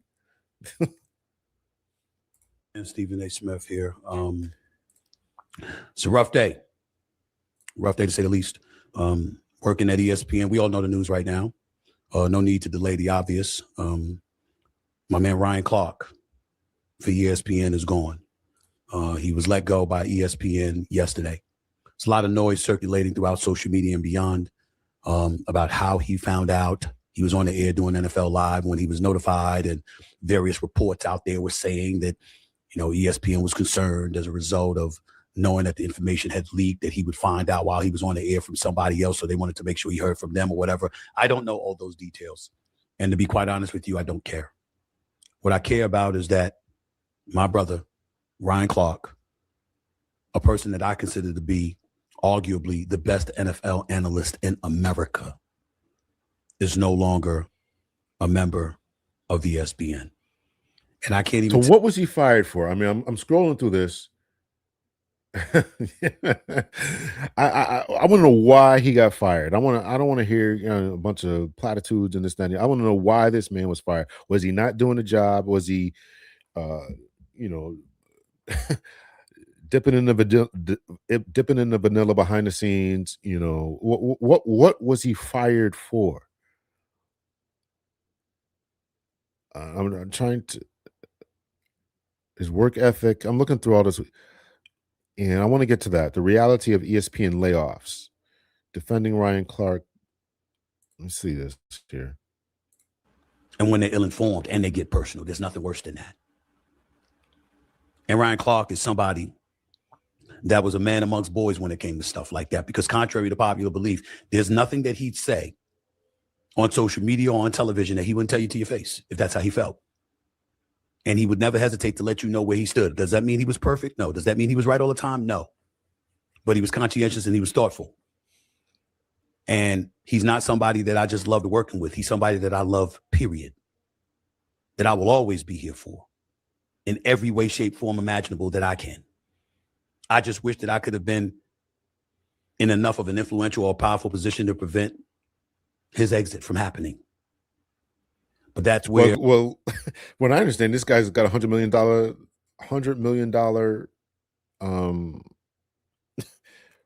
deal. You don't have any type of say, and this is something I want to unpack. Because did you know this was coming? Did you say anything? Did you speak up for your boy because you think he was one of the best in America, according to you? According to him, I mean, what did you say? What did you do? Did you fight for your friends? And what good does it do to be in these positions of power where you're making $100 million a year and you don't have a decision as to who they're going to lay off and who they're not going to lay off? That doesn't make any sense to me. You have to get to a point where you recognize what being an adult in the room is all about. When we think about ESPN, first of all, let me be very, very clear. I can disagree with my employers. What you're not going to get me to do is insult my employers. Business is business. And whether we like it or not, those people who made the decisions, whether it's a Ryan Clark or a host of other people, are paid to make those decisions. It's in an enviable position to be in. Who else got laid off here? Let's fast forward this here. When ESPN laid off 400 employees, 5% of its workforce. And it was the network's first sizable staff reduction since 2009, when ESPN had laid off 100 people. I'm thinking about October 2015, when ESPN had about 8,000 employees, but 350 cuts represented a bit over 4% of their workforce reduced. I'm thinking about April of 2017, when ESPN laid off 100 employees. And I remember guys like the great Ed Werder and my buddy Danny Cannell and Trent Dilfer, who was doing a good job for us, along with others like Jason Stark and others that were laid off. I'm thinking about November of 2017, when another 150 cuts came about, roughly 2% of the workforce. That was mostly in production, digital content, and technology, but it happened. I'm thinking about that. What about November 2020, when President Jimmy Pitaro announced that 300 jobs would be cut with another 200 open positions eliminated? Or in June of 2023, when on-air personalities like... So they were in trouble. I don't want to hear this guy pontificate here. 2023 individual outstanding personality studio analyst. These are Emmys that he got. 2025 live team win, outstanding studio show, daily NFL live team win. These are team efforts, outstanding studio show. Okay, so those aren't his individual accolades. They just got him for the team win. I mean, NFL live team. I mean, how many NFL live teams are there? You know, that you would win an Emmy. But regardless, he was part of the team. So why do you fire a talent like that? Is it simply because of the downsizing? And listen, if this brother's got his own podcast, man, I mean, everybody else is doing it here, right? They're hoarding in on on us regular folk here. So we may never know the real reason, but he's just the latest. Stephen A. is probably linked somehow, given the list of his former coworkers. This is an example of relational situational vulnerability. And I'm glad we're talking about this, because I definitely want to understand, you know, what happened, and you know what we should be doing, to ensure that we can employ our own. And I understand, as long as we work for other people, we're going to be vulnerable. And why is it that this brother was let go if he was so good and he was part of an award-winning team? Why would you break up this team's winning awards? I mean, I often wonder how much money these analyst shows, pregame shows, and all that. I wonder how much money they're bringing in. You know, so it's curious. It's curious. So, but you're right about that, Miles. We may never know, unless it really is all about the money. So, but if you're giving one guy $100 million, and you got to cut off a guy, you know, I don't know. Let's just say Ryan was making $2 million. Let's just say that, you know, I mean, does this guy does he really need $100 million? I don't know. I don't know. So, but to answer your question there, Dr. Ebony, um,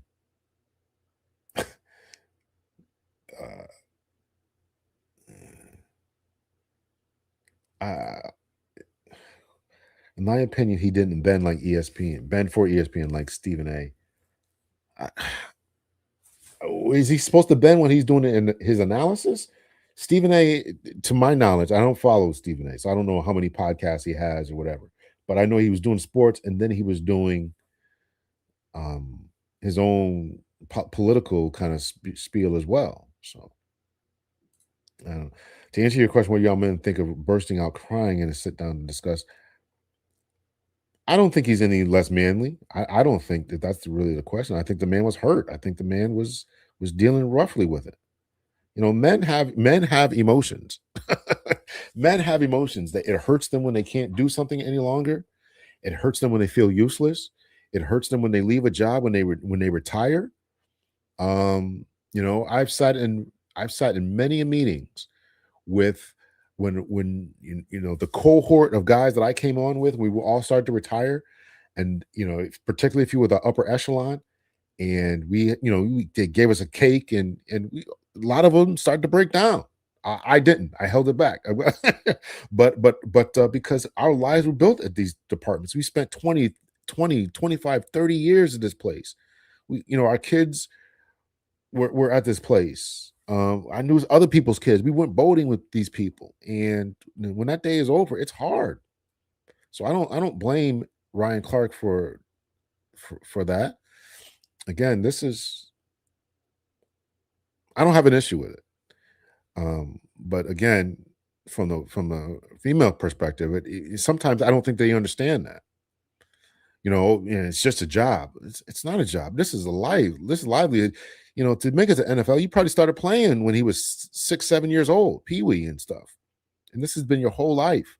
And now you can't play anymore for a variety of reasons. Now you're an analyst, so you're still connected to it. Why do you think I do this podcast about policing? I mean, I'm still connected somehow. I still have to read. I still have to, involved in it.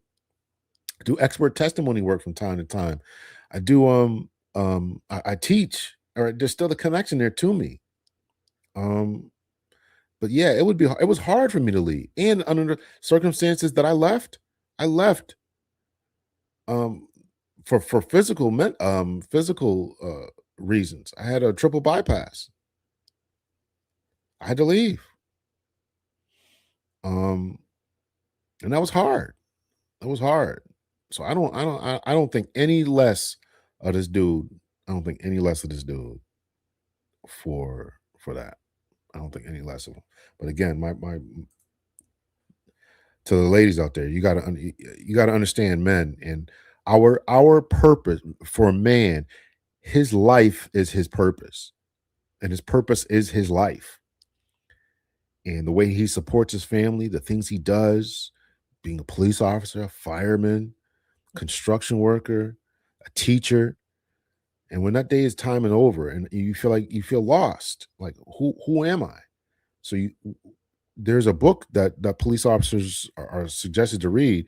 Matter of fact, I meant to have this guy on my podcast. I never did, but he wrote a book about that, about preparing for your future. And thanks to the trainings that we had, I prepared. That's why I went back to school. I was in my mid 30s. I went back to school and said, I got to figure out something to do for when I retire. So I get it. I remember that guy, Junior Seau. I don't know whatever mental illness he had, but Junior Seau, after retiring, within 2 years, he had taken his life, lost his purpose. Junior Seau, one of the best linebackers who ever played the game, definitely top 10. Lost his purpose. So when you lose your purpose, and now his purpose now it seems to be gone. His connection to this was gone. Crazy. Male vulnerability is intimacy to his woman. Why wouldn't a woman want that? Because they look at him as weak. Because women look at that as weak. I don't know how many ladies have told me that the moment they see a man cry, that they lose all respect for him. You say that, and I'm not saying you, Dr. Ebony. I'm saying that women say this all the time. We want a vulnerable man, open up to us, tell us about this. But as soon as you show a certain amount of emotional vulnerability, it's unsettling. Wait a minute, I thought you were a rock. I thought if somebody's going to kick the door and you're going to be able to handle this. I don't need you breaking down besides me. And this is the connection. And this is,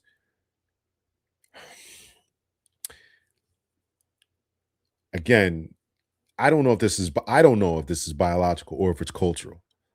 I struggle with that because I don't know enough about other cultures, whether it's just a Western civilization type of thing, where this is the way that we train our young boys to be. But this is a real phenomenon. Again, I don't know enough to say whether it's biological or it's cultural, where women are revulsed by a man who shows any level of weakness, but it is definitely a thing. And I've had numerous ladies say it. You can read it in different comments. You can read it in literature. That as soon as a man breaks down, it's over. It's over.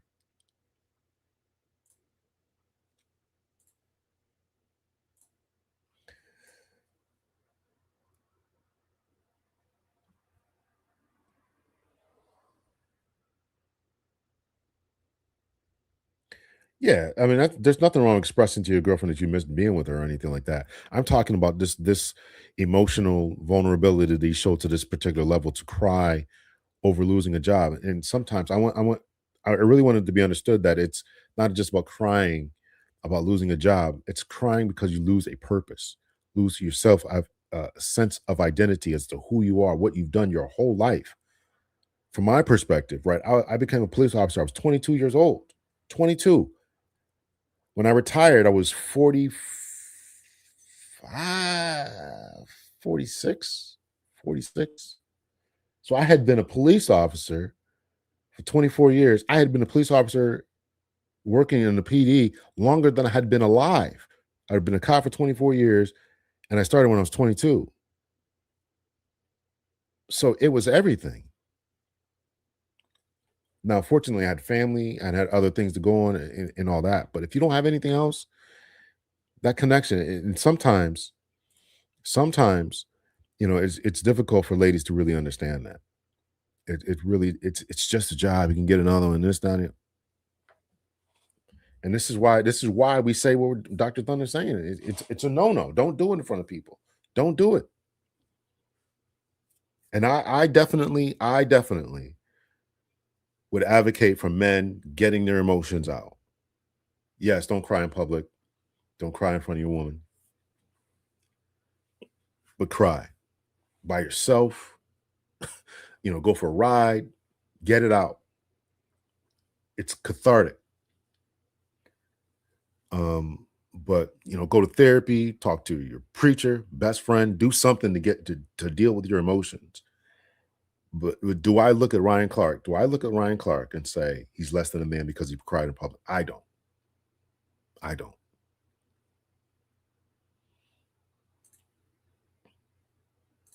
be crying on my way to the airport.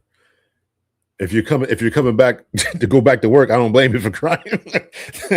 I've been on vacation, but like, oh my God, I don't want to go back home. Yeah. So, yeah.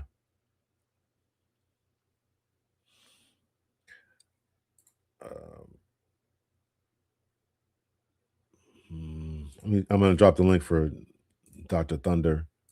If you want to come up, you can. There's no pressure, obviously. And to Dr. Ebony, if you guys want to come up. But I definitely get it. Crying a confessional priest is sworn to secrecy. Yeah. He's human. If you can't cry with your woman, then she's not the right one. Okay. Okay. I mean, I don't know. I will agree that there are some ladies who are able to take that. I will agree. Listen, I had some moments when I dealt with my triple bypass. I had some moments. I thought, you think that you're invulnerable, right?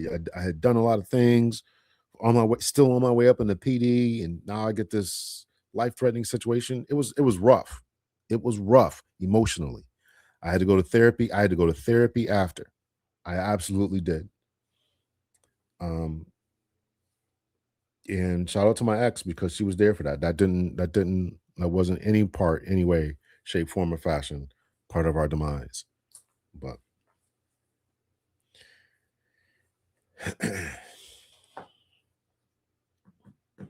I also think you gotta have some friends. I think that men do need to work on that, being there for each other.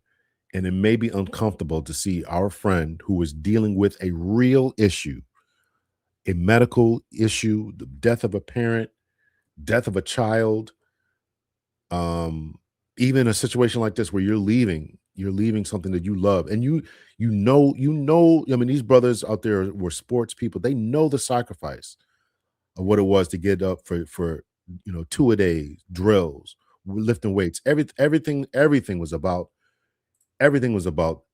you. And to get in that situation,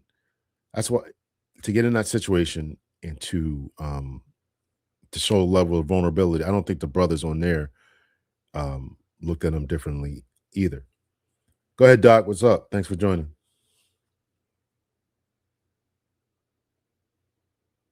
You there, Doctor? All right, here we go. Yeah, Hold man. on, hold on. I'm sorry. Dr. Ebony, I think Dr. Thunder has StreamYard too. Well, anyway, so just click on the link that I provided and it'll take you to that. You don't have to download anything. Just click on the link. That's all you have to do. Yeah. You Go just ahead, click Doc. the link. That's the beauty of StreamYard. You don't need nothing, just a web browser. Right. Yeah, the crying in public thing. This is it's just kind of a tough thing because, okay, so we know that the rules are not the same for men and women. A woman, a random woman, particularly one that is somewhat attractive, if they start crying in public, people will go and try to help them. Oh, what's wrong? Are you okay? You gonna be okay? If you want to weird a bunch of people out as a grown man, just start crying in public.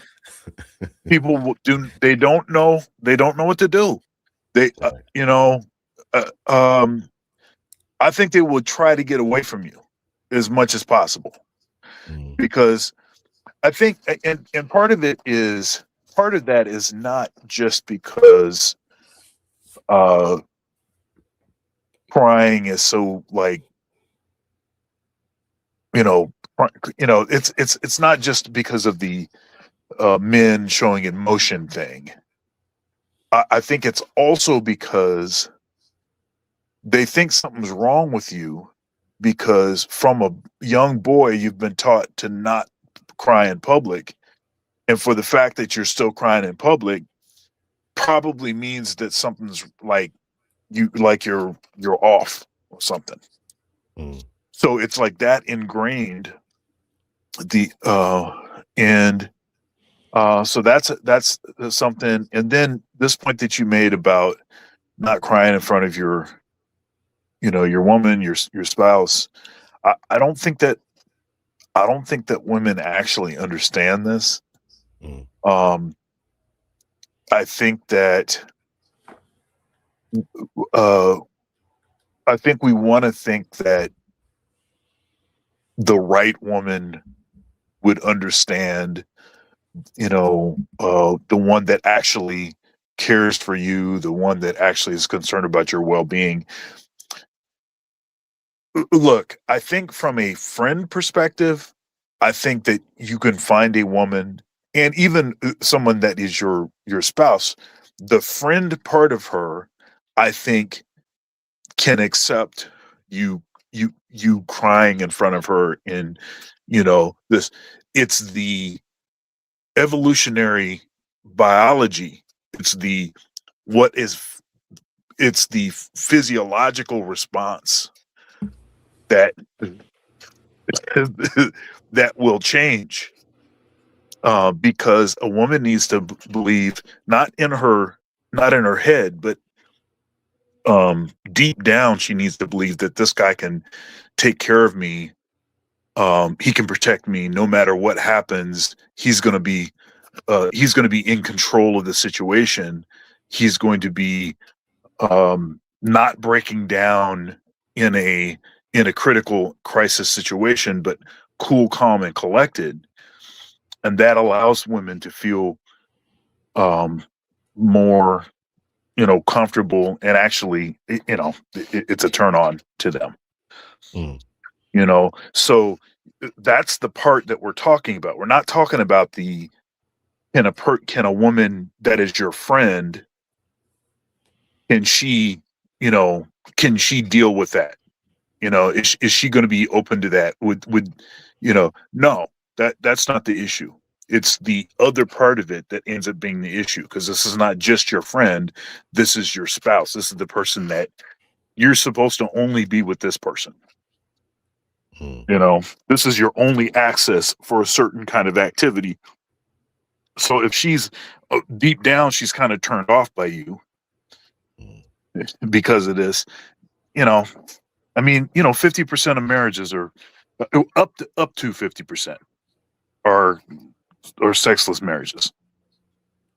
And I don't think that it's a coincidence that we've seen a substantial uptick in sexless marriages, um, a reduction in testosterone, and an encouragement for men to share their emotions and and embrace their feminine side.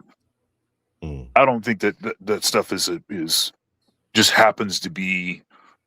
Yeah, I don't think it's just correlated. I think there's a cause. There's a causal some causation there too. Yeah, you're probably right, and I definitely agree with everything you said there. It's a different dynamic, and the friend in her, maybe even the nurturing side of her, would want to Yep. comfort you while you're going through that. Yep. But the woman who needs a protector, to know when somebody come through the front door, or whether you're at a store and somebody's running up in you in the parking lot, she knows that you're going to be able to take care of business. And unfortunately, that's where we're at. So, and I appreciate ladies who really, with best of intentions, say it's okay to cry in public. And I think I do think that they mean it with the best of intentions. Oh, But absolutely. we also know that it ain't Yeah, reality. yeah. No. I will say this. I will say this. I think if a woman that if your significant other, if she doesn't tell you that that you can feel okay, or you can feel comfortable crying around her. If she doesn't want you to feel comfortable enough to do that, if she doesn't express that, I actually think that's a problem, right? Mhm. But just don't do it. Just Yeah. don't do it, because I don't think they realize what they're asking for. I think the gesture is nice, and you want there to be that gesture, because if she's like, suck it up, ninja, if it's like that, then obviously that person doesn't really care about you. Yeah, yeah, yeah. That's true. That's true. That's definitely true. I definitely agree with that.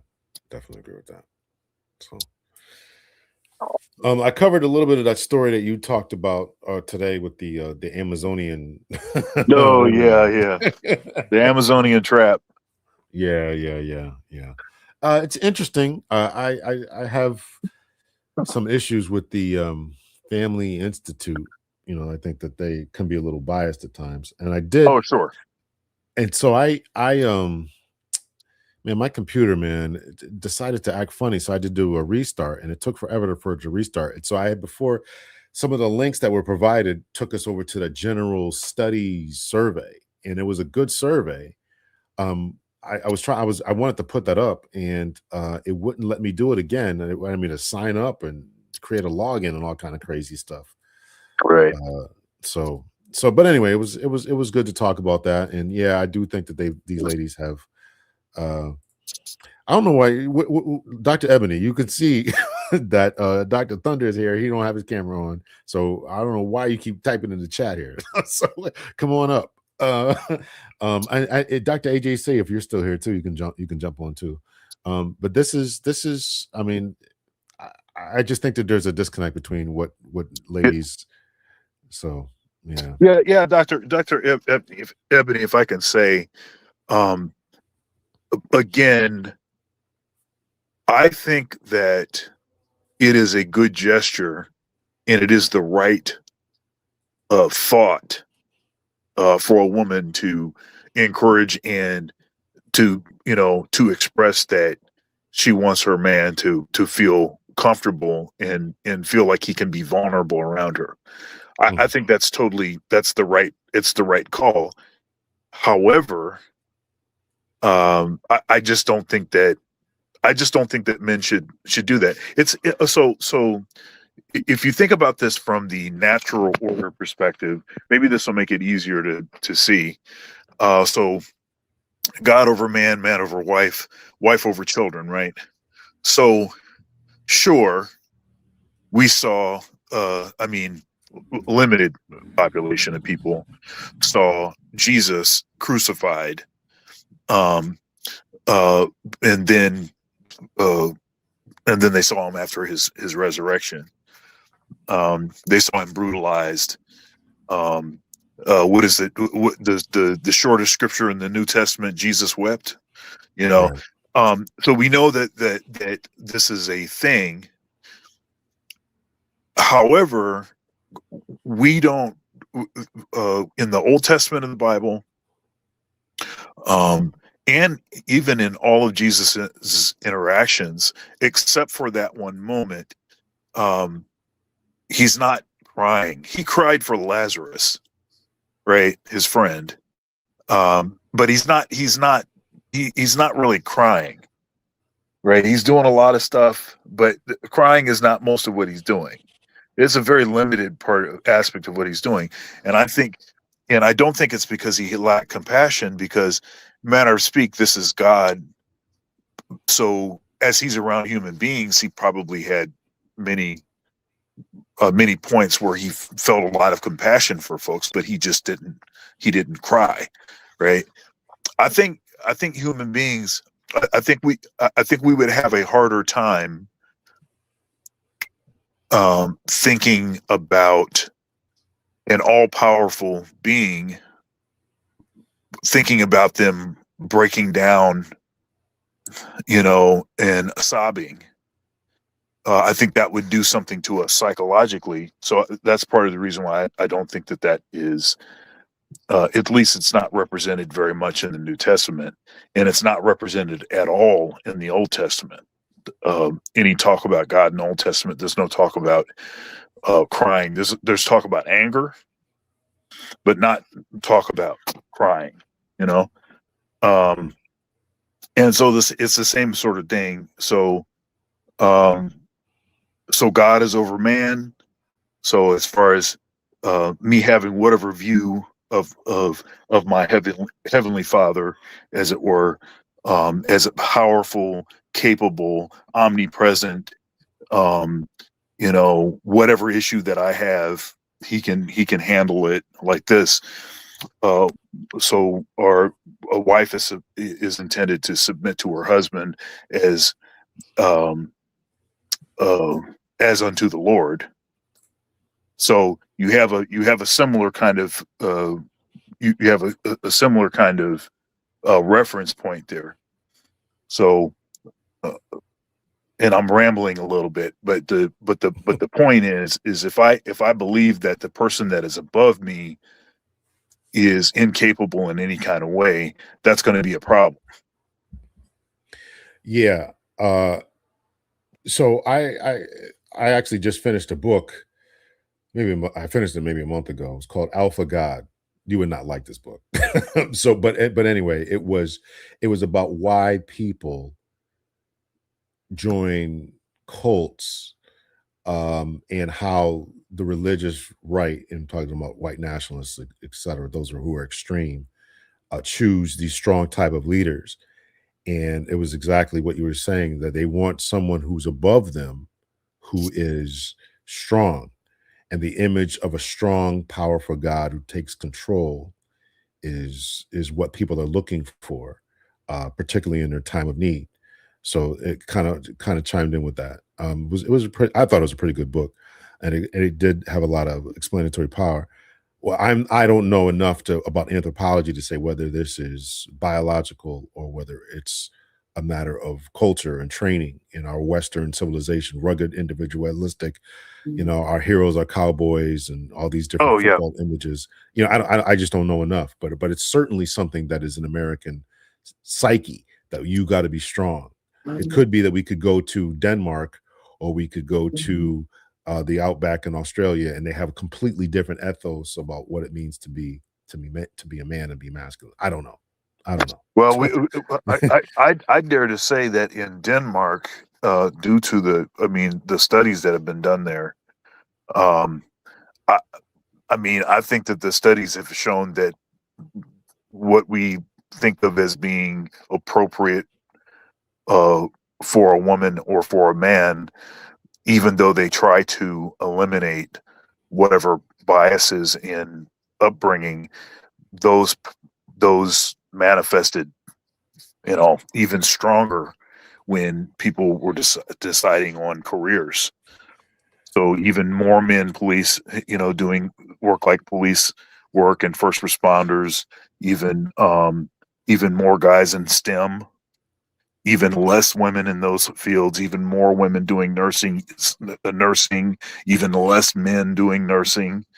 You know, the stuff that we regard as being well, this stuff is all, this has got to just be, you know, nurture, because men and women are the same, you know, the social constructionist view.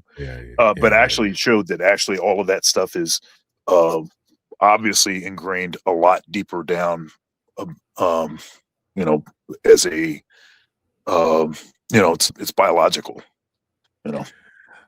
Yeah. You know what? You're right. And I thought I kind of just threw out Denmark because it was the first country that came to my mind. But you're absolutely right about those different studies. Mike and Malice, you can certainly come up, man. Hit the link and come up.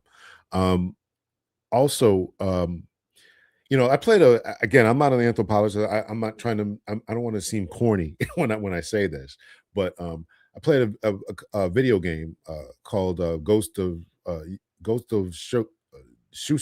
Ghost of Tsushima, and there was a follow up to that, Ghost of Yote. It was about Japanese samurai, and one thing that the samurai did, they would the samurai would how do I want to say this? They not only had to learn how to be warriors, but they also had to learn to be in touch with their softer side. And they did that. They learned how to be in touch with their softer side by playing music and through drawings. And so you're playing this game, and of course you had to engage in these types of behaviors that made you contemplate the world around you and to be soft with animals and things along those lines. So I thought again, I'm assuming that the creators of this game did research into how the actual Japanese samurai culture worked. So Oh, my okay. point in saying my point in saying that is that you can be both a warrior and be softer at certain times and understand, what it takes. There's another book I read about Japanese culture and about their view of sex, and I can't remember the name of it, but they had a different view of sex. So that's why I'm saying that, again, I don't know enough about culture, the Japanese culture, to say whether this is true or not. But I'm saying that they had a different view of premarital sex than Western culture. So that's kind of where I wanted to chime in at. Mike Malice, what say you, brother? Hey, what's up? What's up? Hey, so I guess StreamYard doesn't want people using buds anymore because it happened again. So it's StreamYard. There's been situations where I think all of us has been in the workplace or wherever, and we seen when our coworkers and they have tears in their eyes, and you don't care to find out truly what's going on to why they're experiencing that, but you just try to help them and see if they can clear it up. I had an incident in my 20s. I was dating this woman, and my mom actually met her. And my mom was like, "Are you dating this girl?" I said, "Yeah." And she's like, "Okay." I was like, "Where'd you meet her?" She's like, "The store she work at." I was like, "Oh, she must have seen you on Facebook or something." She's like, "Yeah." And we were off and on. Like, I just dealt with it just for fun. And I talked to her 2 days prior, and she told me she was buying a car. And there was a crash when I was driving home, and I just went into a store, grabbed something to snack on or something. And the next day, oh yeah, it was a day later, I walked in and they had a picture with a carton, for funeral funds. And that's how I found out. 15 minutes before I was clocking into work. And I went into work, and yeah, I had tears coming out of my eyes and stuff. And my manager just asked me, "Do you want to stay or do you want to go home?" And so we all have that experience with seeing a coworker or someone we're close to. And I think when I brought up my wife before she was my wife, I changed the shift because I had an issue with a manager, and I was a team leader, and I just wanted to break them off. But I didn't think about how that would affect my relationship. And really, it didn't affect my relationship, but it affected when we did things together. Because I went from getting off at like 6 p.m. to going in to work at 4 a.m. and getting off at like 2 p.m. So I had all this time, and instead of us getting off an hour from each other, and I expressed that to her that I was feeling like depression, and I was feeling bad about it. But I think that's more of a situational thing that you can express because it's change in your relationship, and it's nothing to be like there's a reason for it. But like just simply crying through expression and opening up is dangerous, especially how relationships are these days where so many things are vocal. I think when you see a man sitting down crying, I think more people are open to see if he's okay. They're not actually trying to understand and have him open up about why he's crying. They're just there to support him and see if he's all right or if that person needs anything. You know what I'm saying? Because I You mean, know, if you're at I that point, now I'm gonna say I think that there's a difference between I think there are a few exceptions to the crying. thing, by the way. I think one of the exceptions would be, for instance, if say if you had some catastrophic event happen and your kid dies. Okay, I think that's a situation. Crying, your wife seeing you cry. I don't see an issue with that. Also, I'd say with family members generally, like at a funeral, or even something that maybe catches you off guard. Like in the instance that you talked about, just finding out that a coworker passed away, um, and not having very much time to sort of gather your thoughts or whatever. I think that there can be sort of a spontaneous event, but really, I'm more talking about the almost uncontrollable sobbing, and public spectacle kind of a thing. That's more of what I'm talking about. I think, if you have tears coming out of your eyes because you get a little choked up, I don't know, you're at a concert or something, and you're a lover of the arts, and something, you get a little choked up at a certain point, in a at an opera or something like that. I don't think that that's a problem. I just, this is it's a little more, like, men don't have the liberty to cry in front of, in particular, their woman, in the way that women do crying in front of their man. It's a little more of that.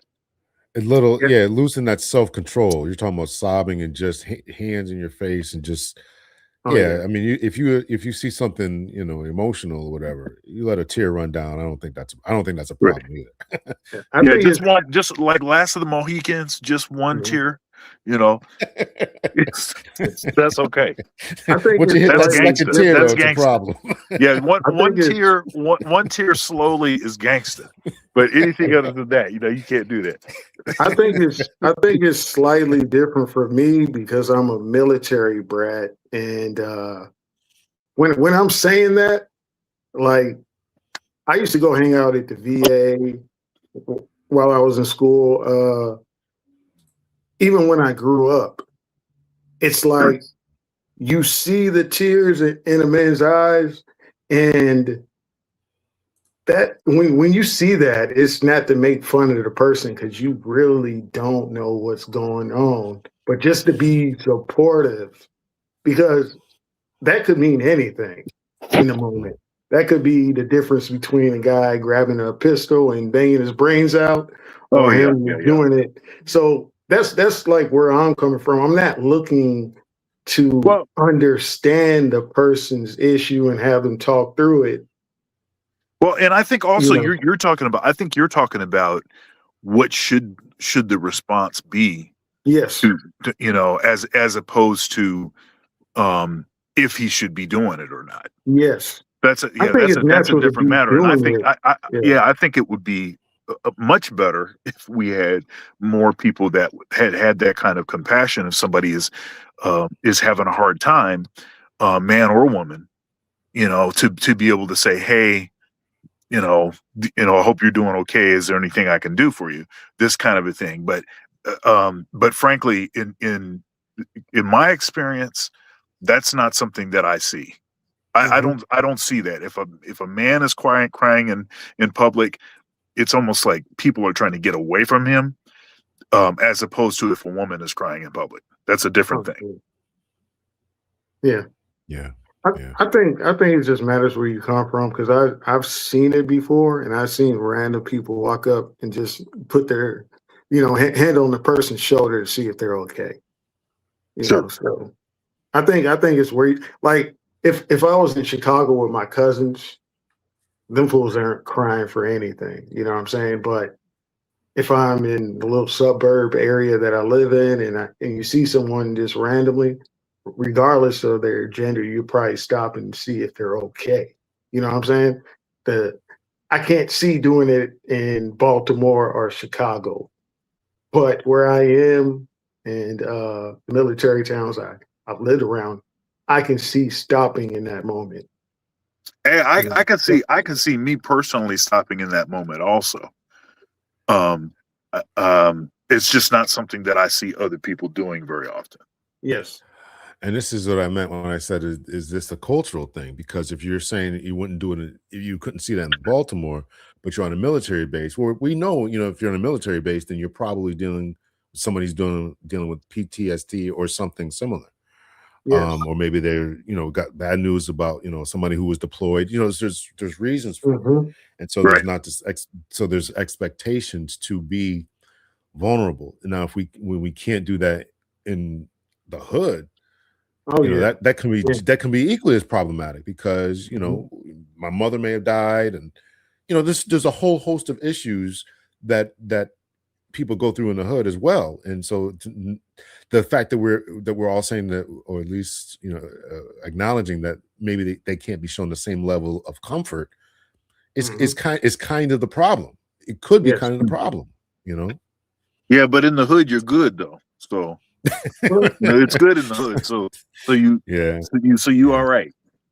Like I made the joke that it's not a joke, but crying in front of your mother or grandmother, they're not gonna publicly tell people that, but they might trash you in the background. But you can always come back and get a sandwich or hang out or get whatever you need. But they will trash you in the background when you go against them. But that's the first place you have to start. You have to separate it, because they're not gonna make you publicly look weak, but they will trash you in the background.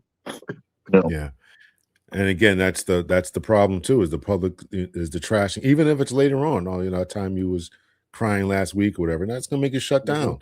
And that's what causes the problems of when guys don't want to be expressive, or they hide it, or there's so much emotional and vulnerability and damage that we do unintentionally towards people when we shut them down from expressing themselves. And we know that men suffer from this more. Yeah. So, yeah. Brothers, I appreciate you guys coming up. I've been on for 2.5 hours and I'm tired. All right, man.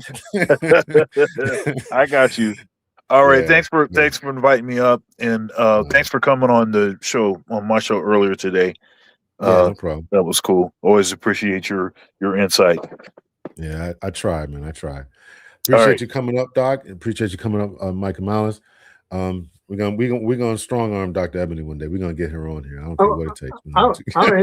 I ended with saying this. So I purposely do a lot of things because I don't like sitting between four walls. So when I changed my schedule, I had this 4 hours between doing nothing that I couldn't really make up during the week because I was getting off at 2 p.m. So it's kind of like people are at work, friends are still at work. What can I use this time with? And I was probably already dealing with a form of some depression, right? But that time between those four walls is something I don't like. So that's why in my free time I fix motorcycles. I do side work plus my job and my other job. I'm one of those people that don't like to sit between four walls unless I'm talking to somebody. And when I expressed it, she was supportive because it made sense with the schedule change and how we still had the same amount of hours together, but when we started doing things was separate, kind of sort of. It was overlapping instead of continuous. And I expressed that, and I didn't think about that part when, I wanted to have a manager fail at his job and I had him fail. But I suffered at the same time. Yeah. But thank you. Thank you, brother. Appreciate you sharing. Thank you for sharing. All right, y'all. I will see you guys. I'll try to drop some videos later this week, some driving videos. You guys take care. Thank you so much for everyone who's checked in. If you have not, at least hit up the poll there. It looks like it's going to be after hours with Dr. L. It's at 50%. It's winning by a long shot. So we'll keep it there. Take care of yourselves. Much love and peace. Have a great, great night. Great, great weekend.